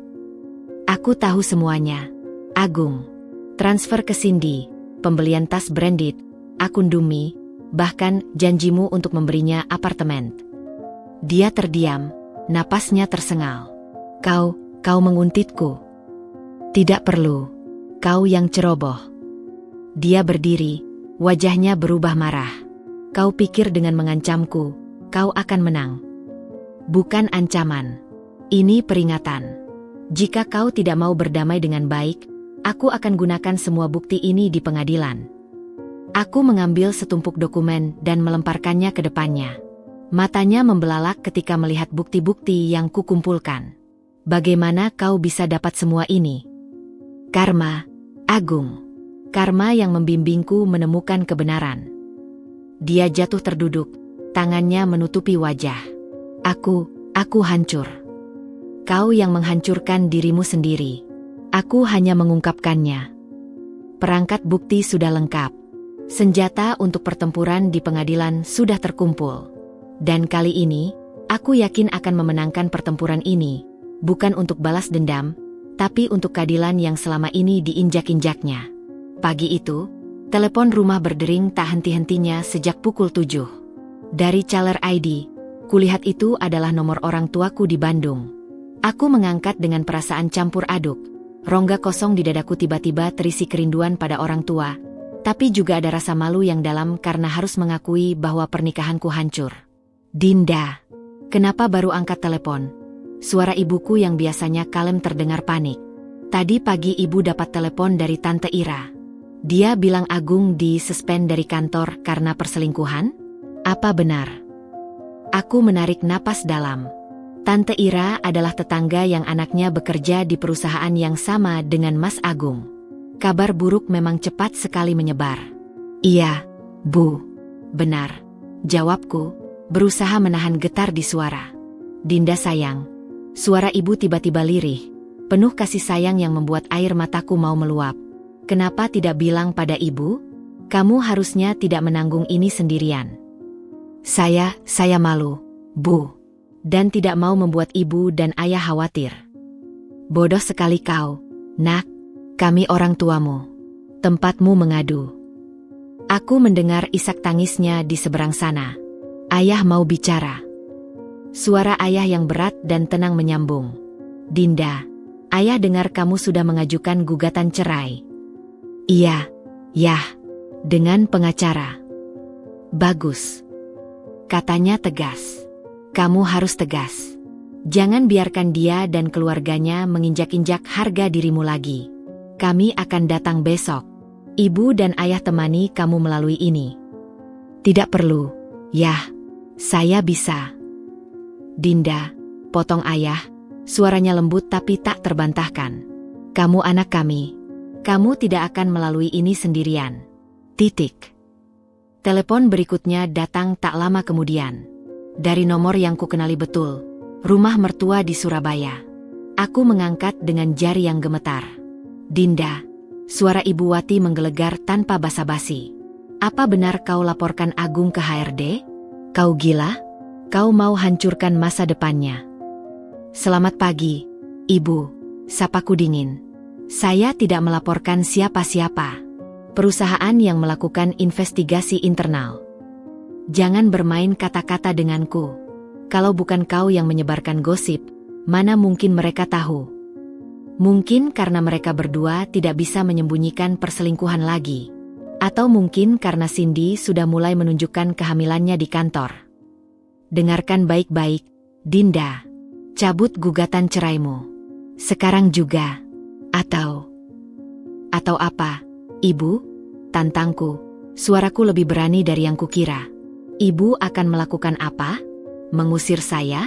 Ibu sudah melakukan itu di Surabaya. Mengutuk saya? Ibu sudah melakukan itu di kafe. Sekarang apa lagi yang bisa Ibu lakukan? Dia terdiam sejenak, terkejut dengan keberanianku. Kau tidak tahu diri. Setelah semua yang keluarga kami berikan padamu. Yang keluarga Ibu berikan pada saya. Suaraku mulai meninggi. Ibu lupa. Ibu? 10 tahun saya menjadi menantu yang baik. Mengurus rumah tangga anak Ibu. Mendukung karirnya. Dan balasannya? Dia menikah diam-diam dengan wanita lain. Dan Ibu malah membela mereka. Dia butuh keturunan. Kau tidak bisa memberikannya. Dan itu membuat pengkhianatan jadi boleh? Itu membuat pernikahan siri jadi sah? Ibu adalah perempuan juga. Bagaimana Ibu bisa membenarkan ini? Ini berbeda. Ini untuk kelangsungan keluarga kami. Kalau begitu, Ibu tidak perlu menganggap saya bagian dari keluarga lagi. Karena saya tidak akan pernah membenarkan pengkhianatan. Apapun alasannya. Aku menutup telepon dengan keras. Tanganku gemetar, tapi hatiku terasa lega. Untuk pertama kalinya, aku berdiri tegak melawan Ibu Wati. Tak sampai 5 menit, telepon berdering lagi.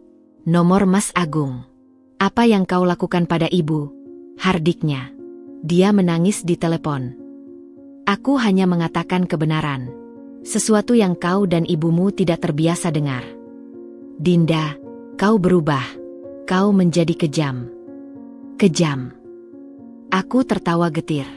Aku kejam? Kau yang menghancurkan pernikahan kita, membohongiku berbulan-bulan, menikah diam-diam, menghamili wanita lain, dan menganggapku bodoh, tapi aku yang kejam. Aku sudah minta maaf. Apa lagi yang kau mau? Aku mau keadilan, Agung. Dan aku akan dapatkan, dengan atau tanpa restu ibumu. Kalau kau terus begini, jangan harap dapat apa-apa. Aku akan pastikan kau pergi dengan tangan kosong. Kita lihat saja nanti di pengadilan. Aku menutup telepon dan mematikannya. Dunia tiba-tiba menjadi hening. Aku berdiri di tengah ruang keluarga yang sudah berubah, menghirup kedamaian yang datang setelah badai. Orang tuaku datang besok. Mereka akan membawa kekuatan dan dukungan yang selama ini kurindukan.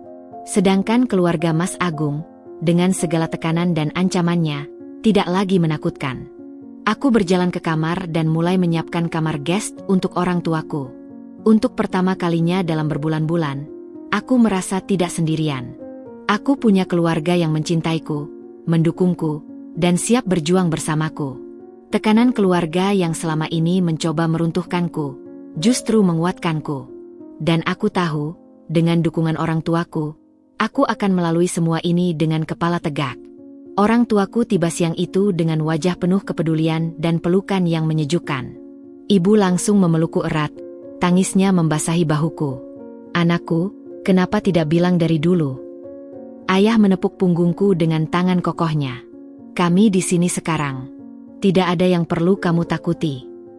Kehadiran mereka seperti oase di padang pasir kesepianku. Namun, kedamaian itu tidak berlangsung lama. Karma terus berjalan dengan kejamnya, dan kali ini sasarannya adalah proyek ambisius Mas Agung. Maya Dinda, ada berita panas. Proyek infrastruktur yang ditangani Agung kolaps. Klien memutuskan kontrak. Pesan itu datang ketika kami sedang makan siang. Aku menunjukkan pesan itu pada ayah.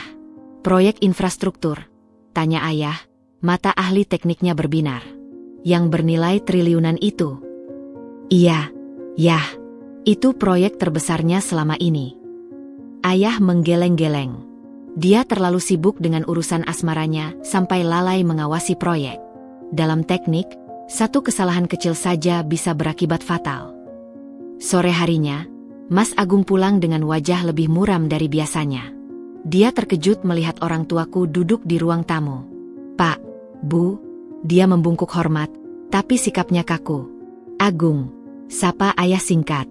"Kami dengar ada masalah dengan proyek besarmu." Wajah Mas Agung berubah pucat. "Bagaimana Bapak bisa?" "Di dunia teknik, berita buruk menyebar cepat," jawab ayah. "Katanya ada kesalahan perhitungan struktur. Itu kesalahan fatal." "Bukan salah saya. Kontraktor yang..." "Jangan menyalahkan orang lain," potong ayah tegas. "Sebagai project manager, tanggung jawab akhir ada di kamu. Kalau tidak bisa mengawasi, jangan tangani proyek besar." Ibu menambahkan dengan suara lembut tapi tajam, "Kamu terlalu sibuk mengurusi istri kedua, sampai lupa istri pertama dan tanggung jawab pekerjaan." Mas Agung terdiam, malu dan marah bercampur di wajahnya. Keesokan harinya, giliran Cindy yang merasakan akibatnya.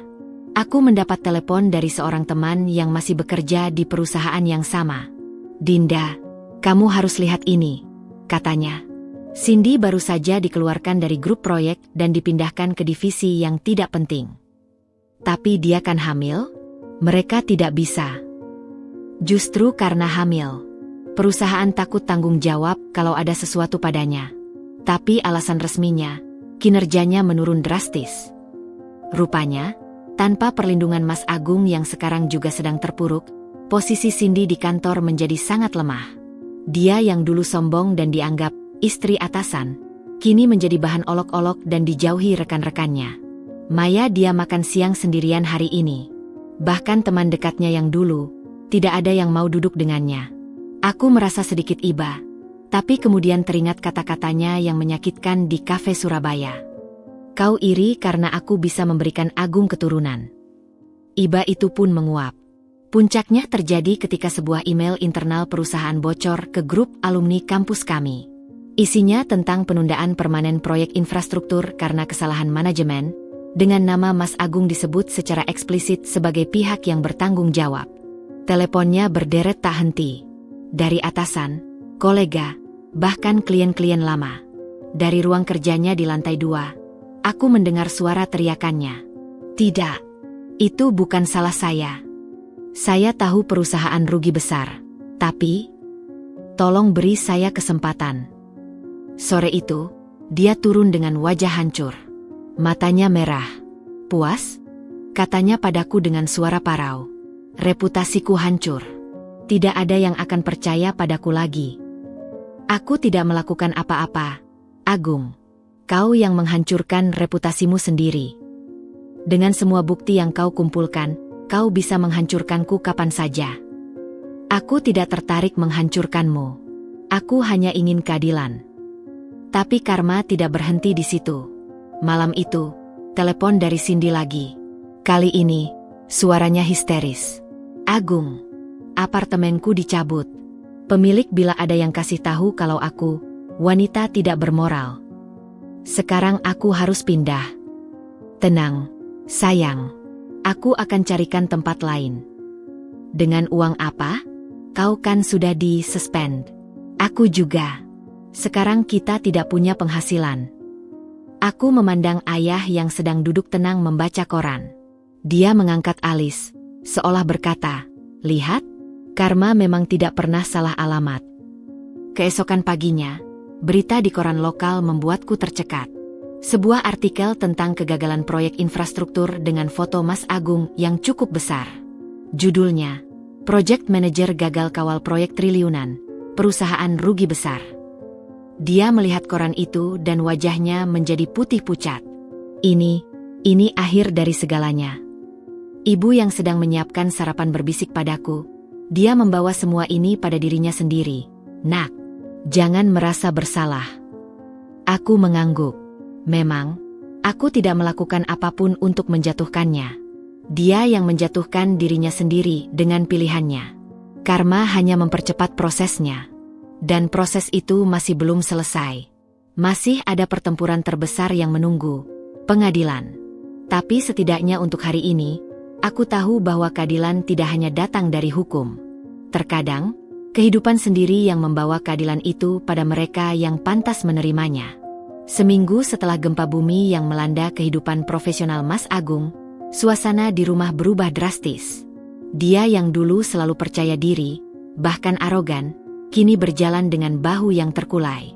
Setiap pagi, aku dan orang tuaku duduk makan sarapan bersama di meja makan, sementara dia hanya lewat dengan cepat, mengambil kopi lalu kembali ke kamar kerjanya yang mulai berdebu. Suatu Jumat sore, hujan turun dengan derasnya. Aku sedang asyik membantu ibu membuat kue di dapur ketika Mas Agung muncul di ambang pintu. Tangannya menentang sebuah buket bunga mawar merah, jenis yang sama yang selalu dibelikannya untuk ulang tahun pernikahan kami. "Dinda," katanya dengan suara rendah, hampir seperti bisikan. "Bisa kita bicara sebentar?" Aku mengeringkan tangan dan mengikuti dia ke ruang keluarga.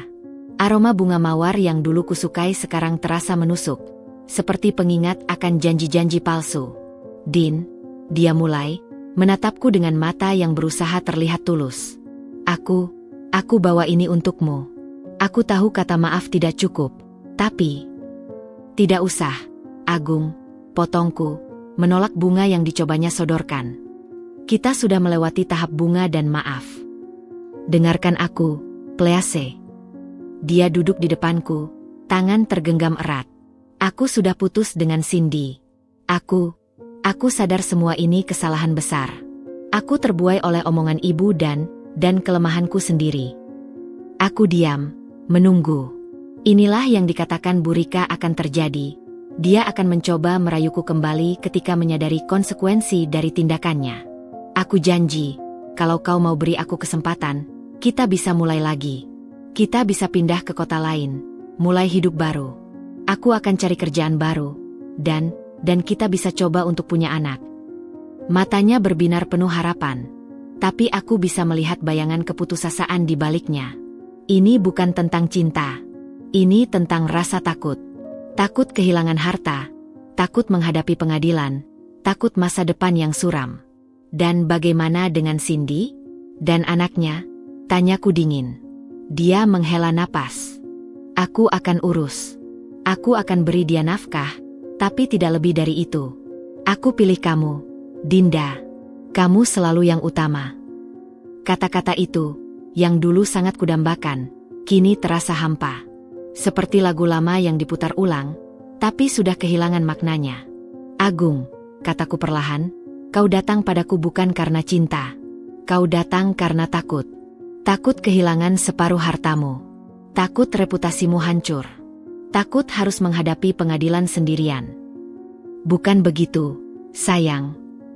"Jangan panggil aku sayang." Suaraku sedikit meninggi.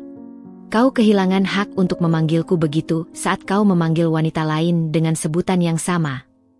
Dia terdiam, wajahnya memerah.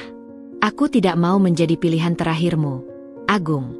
Aku tidak mau menjadi pelarian karena hubunganmu dengan Cindy tidak berjalan mulus. Dan yang paling penting," aku menatapnya langsung ke mata, "aku tidak bisa memaafkan pengkhianatan yang direncanakan, yang disengaja, dan yang dibanggakan oleh ibumu. Dinda, aku berubah. Aku benar-benar menyesal." "Kau tidak berubah. Kau hanya terjepit. Bayangkan kalau proyekmu tidak kolaps. Kalau kau tidak di-suspend. Kalau Cindy tidak menuntutmu terus-menerus. Apakah kau masih akan duduk di sini, memohon padaku?" Dia tidak bisa menjawab. Matanya menghindar, dan itulah jawabannya. "Kau lihat," kataku. "Penyesalanmu datang bukan karena kau sadar telah menyakiti aku, tapi karena kau menyakiti dirimu sendiri." Aku berdiri, signal bahwa percakapan ini sudah selesai. "Pertahankan bunganya. Mungkin Cindy masih mau menerimanya." "Dinda, tunggu." Dia berdiri, mencoba menghalangiku. "Apa yang harus kulakukan untuk membuatmu percaya?" "Sudah terlambat untuk itu. Sekarang, satu-satunya yang bisa kau lakukan adalah mempersiapkan dirimu untuk pengadilan. Karena aku tidak akan mundur." Aku meninggalkannya sendirian di ruang keluarga, dengan buket bunga mawar yang mulai layu di tangannya. Di dapur, ibu memelukku erat. Kuat, nak. Kau membuat keputusan yang tepat. Ayah yang mendengar semuanya dari ruang makan hanya mengangguk bangga. Dia tidak pantas untukmu, Dinda. Malam itu, dari kamarku, aku mendengar suara teleponnya yang kembali memanas. Kali ini, dengan Cindy. Tidak, aku tidak bilang begitu. Tapi kita harus realistis. Dana kita terbatas. Jangan merengek begitu. Kedua hubungannya, denganku dan dengan Cindy, sedang runtuh. Dan dia terjebak di tengah-tengah, menyadari bahwa pilihannya telah menghancurkan segalanya. Perubahan hatinya datang terlalu terlambat. Dan bagiku, penyesalan yang datang karena terpaksa, bukan karena kesadaran, tidak ada artinya. Hatiku sudah tertutup untuk selamanya. Hujan mengguyur Jakarta selama 3 hari berturut-turut, seolah mencerminkan kekacauan yang semakin menjadi dalam kehidupan Cindy. Aku tahu ini dari beberapa pesan Maya yang terus mengabarkan perkembangan terbaru. Rupanya, tanpa perlindungan Mas Agung yang kini juga sedang berjuang menyelamatkan sisa-sisa karirnya, posisi Cindy di kantor dan dalam hubungan rahasia mereka semakin terjepit. Maya Cindy hari ini datang dengan mata bengkak. Katanya bertengkar hebat dengan Agung semalam. Dia minta advance gaji tapi ditolak HRD. Aku membaca pesan itu sambil minum teh hangat bersama orang tuaku di teras belakang. Ibu menggeleng-geleng. Wanita itu sekarang baru merasakan akibat perbuatannya. Tapi dia hamil, Bu, kataku. Sedikitnya aku merasa kasihan untuk bayi itu. Bayinya tidak bersalah, tapi dia yang memilih jalan salah, sahut ayah dengan bijak. Dan sekarang dia harus menghadapi konsekuensinya. Pukul 11 malam, telepon rumah berdering. Aku yang sedang membaca di ruang keluarga mengangkatnya. Halo? Dinda? Ini Cindy. Suaranya parau, seperti habis menangis lama. Apa yang kau mau, Cindy? Aku minta tolong. Bisa bicara dengan Agung? Dia tidak angkat teleponku. Aku hampir menertawakannya. Wanita yang dulu dengan sombongnya menyebutku, istri yang tidak bisa memberi keturunan, sekarang memohon padaku untuk bicara dengan suami kami. Kenapa harus melalui aku? Kau kan istrinya juga, menurut versi ibunya. Dengar, Dinda. Aku tahu aku bersalah. Tapi aku sedang hamil. Aku butuh dukungan. Agung janji akan selalu ada untukku dan bayi ini. Tapi sekarang, suaranya terisak. Sekarang dia malah menghindariku. Agung ada di rumah. Tapi aku tidak akan memaksanya bicara denganmu. Itu urusan kalian berdua. Tolong. Aku takut. Dokter bilang tekanan stres tidak baik untuk kehamilanku. Sebagian diriku merasa iba. Tapi kemudian aku teringat bagaimana dia dengan sengaja mendekati suami orang, menerima janji-janji manis, dan dengan bangga memamerkan hubungan terlarang mereka. Kalau memang stres, sebaiknya kau pulang ke keluargamu. Minta dukungan orang tuamu. Orang tuaku, mereka marah besar. Mereka tidak mau tahu lagi denganku sejak tahu aku menjadi wanita simpanan. Ironis. Dia merusak keluarganya sendiri, dan sekarang dia kehilangan dukungan dari keluarganya. Cindy, aku tidak bisa membantumu. Kau dan Agung yang menciptakan masalah ini, kalian berdua yang harus menyelesaikannya. Tapi katanya kau sudah mengumpulkan banyak bukti untuk pengadilan. Kalau kau tarik gugatanmu, mungkin Agung tidak akan terlalu tertekan dan bisa kembali memperhatikanku. Aku tercengang. Bahkan dalam keadaan terjepit seperti ini, dia masih berpikir egois. Masih berusaha memanfaatkanku untuk kepentingannya sendiri. Kau dengar baik-baik, Cindy. Gugatanku tidak akan dicabut. Apa yang terjadi antara kau dan Agung adalah konsekuensi dari pilihan kalian. Hadapi saja. Aku tidak sanggup. Tangisnya semakin menjadi. Aku sudah kehilangan teman-teman, reputasi, pekerjaan, sekarang Agung juga menjauh. Kau pikir aku tidak kehilangan? Aku kehilangan suami, kepercayaan, dan 10 tahun hidupku. Tapi aku tidak merengek padamu, kan? Dia terdiam. Hanya isak tangis yang terdengar. Pulanglah, Cindy. Hadapi konsekuensi dari pilihanmu. Seperti yang kulakukan sekarang. Aku menutup telepon. Tanganku gemetar, tapi hatiku lega. Untuk pertama kalinya, aku berbicara padanya dari posisi yang setara, bahkan mungkin lebih tinggi. Keesokan harinya, Mas Agung mendatangiku lagi. Wajahnya tampak lebih lesu. "Cindy teleponmu semalam?" tanyanya. "Iya. Dia minta tolong agar aku bicara padamu."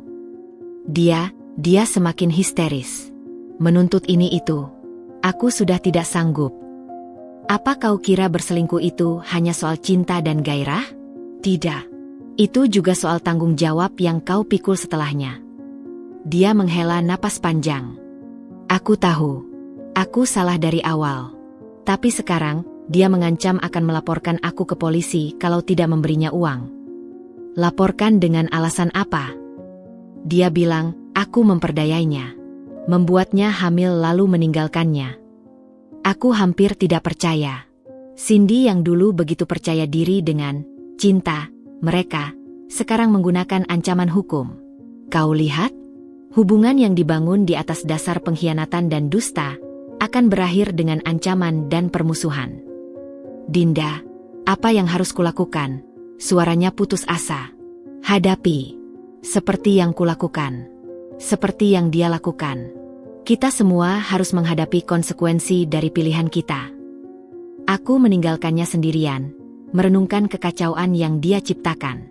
Cindy yang terjepit, Mas Agung yang terjepit, dan aku yang dulu terjepit, tapi sekarang sudah menemukan jalan keluar.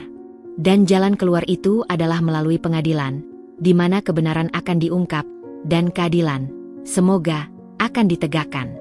Untuk kita semua. Hari yang kutunggu pun tiba. Pengadilan Agama Jakarta Pusat berdiri megah dan menakutkan di hadapanku. Aku mengenakan setelan jas warna navy yang dibelikan ayah khusus untuk hari ini, dengan rambut disanggul rapat.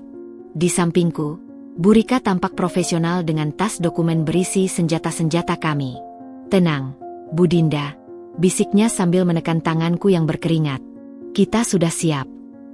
Masuk ke ruang sidang, hatiku berdebar kencang. Di seberang, Mas Agung sudah duduk dengan pengacaranya, seorang pria parubaya dengan wajah serius. Ibu Wati duduk di belakangnya, tatapannya penuh kebencian menembusku. Yang mengejutkan, Cindy juga hadir. Perutnya sudah sedikit membesar, wajahnya pucat dan cemas. "Hakim yang terhormat," buka Bu Rika dengan suara lantang dan jelas setelah persidangan dibuka. "Kami menggugat Tuan Agung atas dasar zina dan poligami tanpa izin. Sebagai bukti, kami memiliki..." Pengacara Mas Agung langsung menyela. "Bantahan, Yang Mulia. Klien saya tidak melakukan poligami. Pernikahan dengan Ibu Cindy adalah pernikahan sah secara agama." Bu Rika tersenyum tipis. "Berdasarkan Undang-Undang Perkawinan Nomor 1 Tahun 1974, pernikahan hanya sah jika dicatatkan menurut peraturan perundang-undangan. Pernikahan agama tanpa pencatatan negara tidak diakui. Selain itu, untuk melakukan poligami, seorang suami harus mendapat izin dari pengadilan dan persetujuan dari istri pertama. Mana bukti izin itu?" Pengacara lawan terdiam. Bu Rika melanjutkan, "Justru, kami memiliki bukti bahwa klien saya dengan sengaja menyembunyikan pernikahan sirinya dari istri sahnya." Dia mengangkat buku harian Mas Agung. "Dalam buku harian ini, klien saya dengan bangga menceritakan pernikahan sirinya dan bahkan menyebut istri sahnya, klien saya, tidak mampu memberinya keturunan." Ruang sidang mendadak riuh. Hakim memukul palu. "Tenang." Ibu Wati tiba-tiba berdiri. "Itu fitnah. Dinda yang mandul. Anak saya butuh keturunan." Hakim marah. "Ibu, duduk. Ini bukan tempat untuk berteriak." Bu Rika dengan tenang melanjutkan. "Untuk membuktikan klaim mandul tersebut, kami memiliki surat keterangan dokter bahwa istri sah klien saya, Bu Dinda, dalam kondisi sehat dan tidak ada masalah fertilitas." Dia meletakkan dokumen di atas meja. "Justru, yang menarik, kami memiliki bukti transfer sejumlah besar uang dari rekening klien saya kepada Ibu Cindy untuk pemeriksaan kehamilan." Dia menatap Cindy. "Apakah ibu yakin bayi dalam kandungan ibu benar-benar anak Tuan Agung?" Cindy menjerit. Kau menghina aku. Pengacara Mas Agung protes keras. Bantahan. Ini di luar konteks. Bu Rika tetap tenang. Sangat dalam konteks, Yang Mulia. Jika klaim, keturunan, adalah alasan untuk poligami ilegal ini, maka keabsahan anak tersebut juga perlu dipertanyakan. Aku memandang Mas Agung. Wajahnya pucat pasi, tangannya mengepal. Dia tidak menyangka serangan ini akan sekeras ini. Selain itu, Bu Rika melanjutkan, kami memiliki bukti bahwa klien saya menggunakan uang dari rekening bersama, milik dia dan istri sahnya, untuk membiayai kehidupan mewah Ibu Cindy. Pembelian tas branded, perhiasan, dan uang muka apartemen. Dia melemparkan print out rekening koran dan foto-foto barang mewah Cindy di media sosial. Hakim melihat bukti-bukti itu dengan serius. Baik, sidang ditunda selama 2 minggu untuk mempelajari bukti-bukti ini. Para pihak harap mempersiapkan saksi-saksi. Begitu palu diketuk, Ibu Wati langsung menyerangku. Dinda, kau tidak punya hati. Mau menghancurkan keluarga sendiri. Ayahku menghadangnya. Ibu, jaga sopan santun. Anak saya yang dihancurkan lebih dulu. Cindy mendekati Mas Agung dengan mata berkaca-kaca. Agung, katakan pada mereka. Katakan bahwa anak ini adalah anakmu. Tapi Mas Agung hanya diam. Wajahnya tertunduk dalam kekalahan. Dia tahu, bukti-bukti yang kami miliki terlalu kuat. Di luar pengadilan, Bu Rika memeluk bahuku. Pertempuran pertama kita menang. Mereka tidak menyangka kita punya bukti sekuat ini.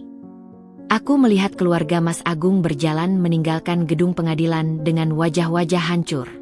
Ibu Wati masih melontarkan sumpah serapah, sementara Cindy menangis histeris. Apakah kita terlalu kejam? Tanyaku pada Bu Rika. Tidak. Kita hanya membongkar kebenaran. Kalau mereka tidak melakukan kesalahan, tidak akan ada yang perlu ditakuti. Malam itu, di rumah, Mas Agung mendatangiku. Apakah kau bahagia sekarang? Melihat kami hancur di pengadilan. Aku tidak bahagia, Agung. Tapi aku lega. Akhirnya kebenaran mulai terungkap. Dengar, aku mengakui semua kesalahanku. Tolong, hentikan ini. Jangan bongkar semua sampai ke akar-akarnya. Sudah terlambat untuk bernegosiasi. Kapal sudah berlayar. Kita harus meneruskan sampai ke tujuan. Sidang pertama mungkin sudah selesai, tapi perang masih panjang. Dan kali ini, aku yakin kebenaran dan keadilan akan berada di pihakku. 2 hari setelah sidang pertama, badai yang telah lama ditunggu pun akhirnya datang. Aku sedang sarapan dengan orang tuaku ketika dering telepon yang panik memecah kesunyian pagi. Dari nada suara Mas Agung yang terdengar dari lantai 2, jelas bahwa ini bukan berita biasa. Tidak mungkin. Itu kesalahan, teriaknya. Saya minta kesempatan untuk menjelaskan. Beberapa menit kemudian, dia turun dengan wajah yang lebih pucat dari kertas. Tangannya menggenggam ponsel erat-erat, seolah-olah itu adalah satu-satunya penopang hidupnya. Mereka memecatku. Gumamnya, suaranya hampa. Resmi. Efektif hari ini. Ibu yang sedang menyeduh teh berhenti sejenak, lalu melanjutkan aktivitasnya tanpa sepatah kata pun. Ayah meletakkan korannya, memandang Mas Agung dengan ekspresi yang sulit kubaca, antara iba dan sudah kuduga. Alasannya? Tanyaku, meski sudah bisa menebak jawabannya. Pelanggaran kode etik berat, jawabnya pelan. Perselingkuhan dengan bawahan, penyalahgunaan wewenang, penyelewengan dana perusahaan untuk kepentingan pribadi. Dia menatapku, matanya berbinar oleh air mata yang tak kunjung jatuh. Mereka menggunakan semua bukti yang kau berikan pada pengadilan.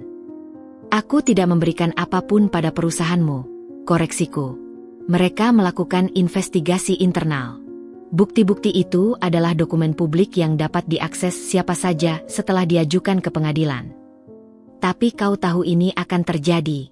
Kau tahu reputasiku akan hancur. Aku tahu konsekuensi dari setiap tindakan, Agung. Seperti yang kau alami sekarang. Tak sampai 1 jam kemudian, telepon berikutnya berdering. Kali ini dari Cindy. Aku bisa mendengar teriakannya dari seberang sana, bahkan tanpa menggunakan speaker. Kita bangkrut, Agung. Bangkrut. Bagaimana dengan janjimu? Janji apartemen? Janji mobil? Aku sedang hamil. Butuh uang. Mas Agung menjawab dengan suara lelah. Aku juga baru dipecat. Cindy, kita harus realistis. Realistis? Aku tidak mau realistis. Aku mau kau menepati janjimu. Atau aku akan gugat kau juga. Gugat? Dengan alasan apa? Penipuan. Kau janji nikah dan hidup mewah, tapi sekarang malah meninggalkanku dalam keadaan hamil. Aku memandang orang tuaku. Ibu menggeleng-geleng, sedangkan ayah menghela napas panjang.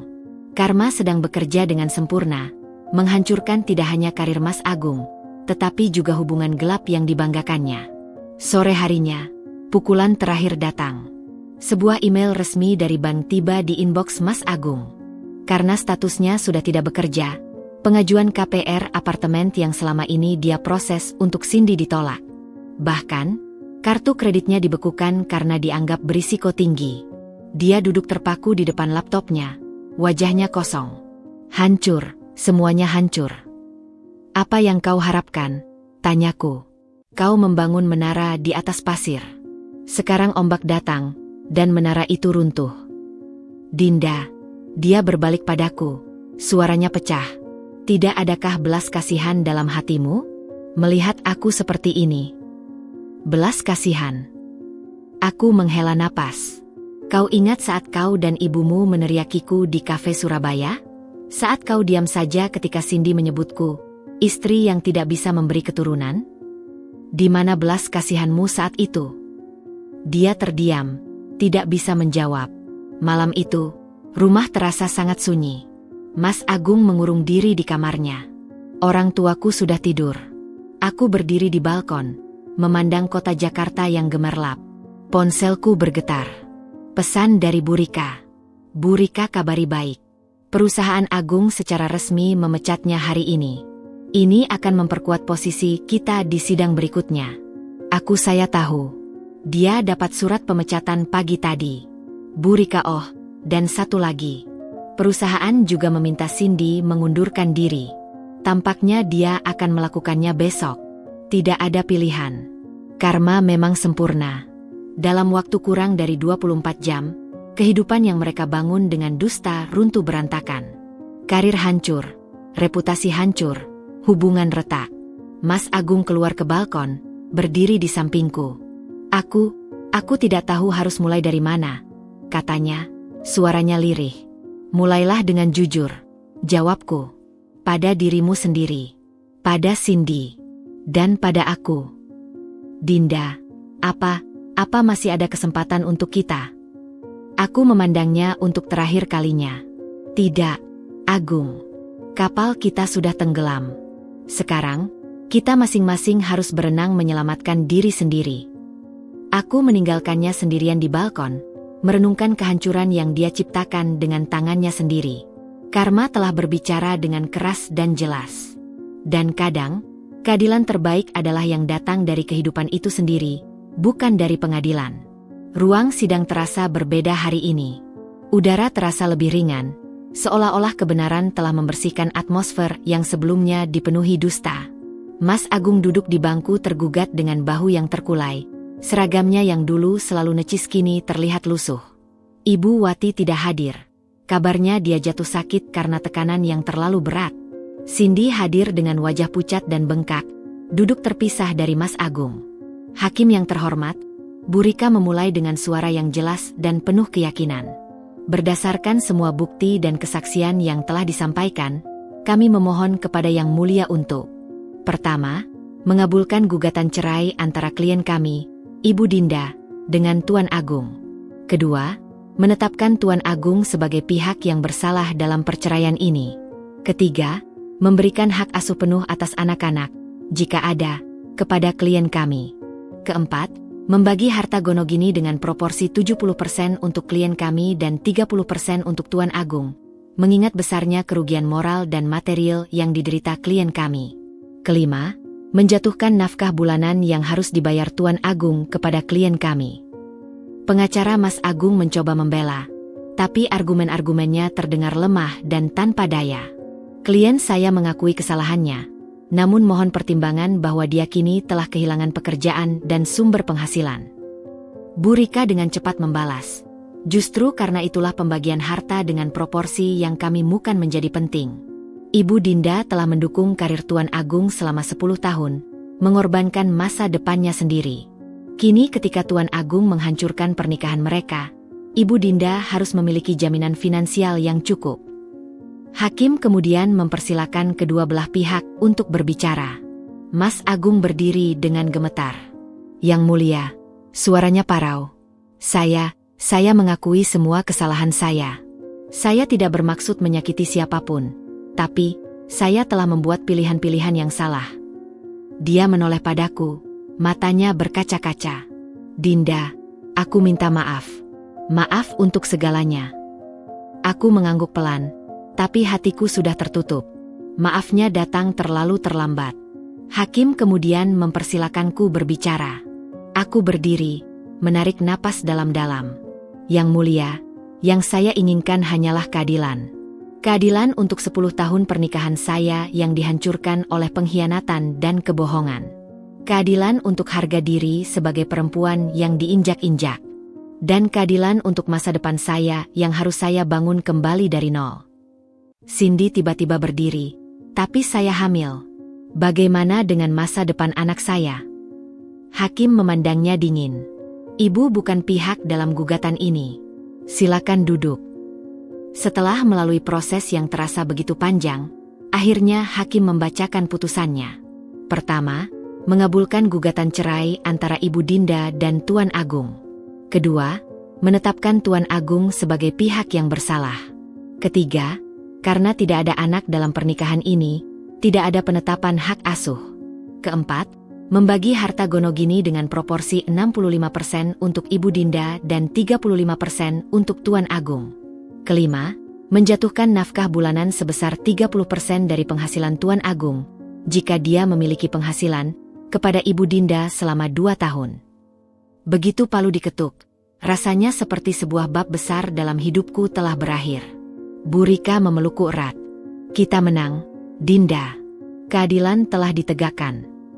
Di luar pengadilan, Mas Agung mendekatiku. Dinda, apa kita bisa tetap berteman? Aku menggeleng. Tidak, Agung. Kita tidak akan berteman. Kita tidak akan bermusuhan. Kita akan menjadi dua orang asing yang pernah saling mengenal. Cindy mencoba mendekati Mas Agung, tapi dia berbalik dan pergi meninggalkannya. Wanita itu terduduk di tangga pengadilan, menangis histeris. Di mobil, ayah memegang bahuku. Kau kuat, nak. Ayah bangga. Ibu menambahkan, sekarang hidup baru menantimu. Hidup yang lebih baik. Malam itu, di rumah yang sebentar lagi akan sepenuhnya menjadi milikku, aku berdiri di depan cermin. Wajah yang kulihat masih sama, tapi ada kekuatan baru di balik mata itu. Kekuatan yang datang dari bertahan hidup, dari berjuang, dan dari menang. Perceraian ini bukan akhir. Ini adalah awal. Awal dari kehidupan di mana aku menjadi pemegang kendali penuh atas takdirku sendiri. Dan untuk pertama kalinya dalam waktu yang lama, aku tersenyum pada bayanganku sendiri, sebuah senyum yang tulus dan penuh harapan. 6 bulan telah berlalu sejak putusan pengadilan. Rumah yang dulu kami tinggali bersama kini benar-benar menjadi milikku setelah aku membeli bagian Mas Agung dengan uang hasil pembagian harta gonogini. Aku sedang sibuk menata ulang taman depan ketika sebuah mobil tua berhenti di depan pagar. Ibu Wati turun dengan langkah lambat. Perempuan yang dulu selalu tampil sempurna itu, kini terlihat 10 tahun lebih tua. Rambutnya yang dulu selalu tertata rapi kini dibiarkan beruban dan acak-acakan. Matanya yang dulu tajam kini sayu dan dikelilingi lingkaran hitam. Dinda, sapanya, suaranya serak. Boleh ibu masuk? Aku mengangguk, membukakan pagar. Dia duduk di bangku taman, tangannya terlihat gemetar memegang tasnya. Bagaimana kabarmu? Tanyanya, menghindari tatapanku. Baik, ibu. Sedang menata ulang rumah. dengar-dengar, kau buka usaha catering sehat. Iya, lumayan sukses. Diam yang awkward menggantung di antara kami. Akhirnya, dia menarik napas dalam-dalam. Dinda, ibu datang untuk minta maaf. Air mata mulai menggenang di matanya. Ibu salah besar.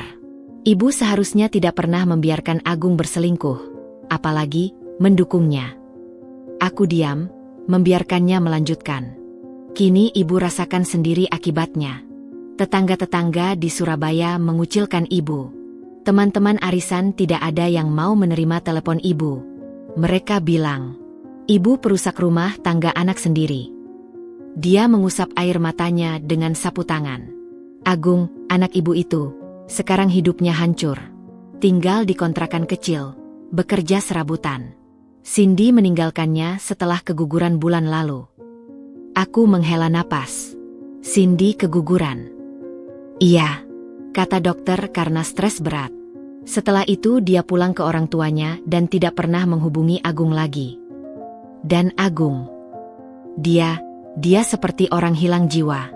Setiap hari ibu telepon, dia hanya menangis. Bilang ini semua karma karena telah menyakitimu. Dia memandangku, matanya penuh penyesalan. Ibu tahu ibu tidak pantas meminta apa-apa. Tapi, apakah kau mau menemui Agung? Sekali saja, mungkin dengan melihatmu, dia bisa bangkit lagi. Aku menggeleng pelan. Maaf, ibu. Itu sudah bukan urusanku lagi. Agung harus belajar bangkit sendiri, seperti yang telah kulakukan. Ibu mengerti. Dia berdiri, tubuhnya agak goyah. Terima kasih sudah menerima ibu. Dan, sekali lagi, maafkan ibu. Setelah dia pergi, aku berdiri lama di taman. Sedih. Ibu. Sedih melihat seorang perempuan yang harus menelan pil pahit akibat kesombongan dan kebijakan keliru sendiri. Beberapa hari kemudian, aku mengetahui dari teman bahwa Ibu Wati menjual rumah besar mereka di Surabaya dan pindah ke kota kecil, jauh dari cibiran dan hinaan. Mas Agung, katanya, mulai bekerja sebagai sales di sebuah perusahaan multilevel marketing, jauh sekali dari posisinya dulu sebagai manajer di perusahaan multinasional. Kadang karma tidak datang dengan ledakan, tapi dengan kehancuran perlahan yang terus menggerogoti sampai tidak tersisa apa-apa. Bagi Ibu Wati, karma itu adalah kesepian di usia tua. Bagi Mas Agung, karma itu adalah kejatuhan dari puncak kesuksesan. Sedangkan bagiku, aku memandang sekeliling rumah yang kini damai dan tertata rapi. Mungkin karma terbaik justru kuterima. Kebebasan, kedamaian, dan kesempatan untuk membangun hidup baru yang lebih baik. Aku mengambil penyiram tanaman dan kembali merawat bunga-bunga di tamanku. Setiap tunas baru yang tumbuh mengingatkanku pada kehidupan baru yang kujalani. Sebuah kehidupan tanpa dusta, tanpa air mata, dan penuh harapan. Pilah pahit itu memang harus ditelan oleh Ibu Wati dan Mas Agung. Tapi bagiku, yang tersisa adalah pelajaran berharga, bahwa kejujuran dan harga diri akan selalu membawa pada akhir yang lebih baik. Dan hari ini, di taman yang mulai semarak dengan bunga-bunga baru, aku tahu aku telah memilih jalan yang benar.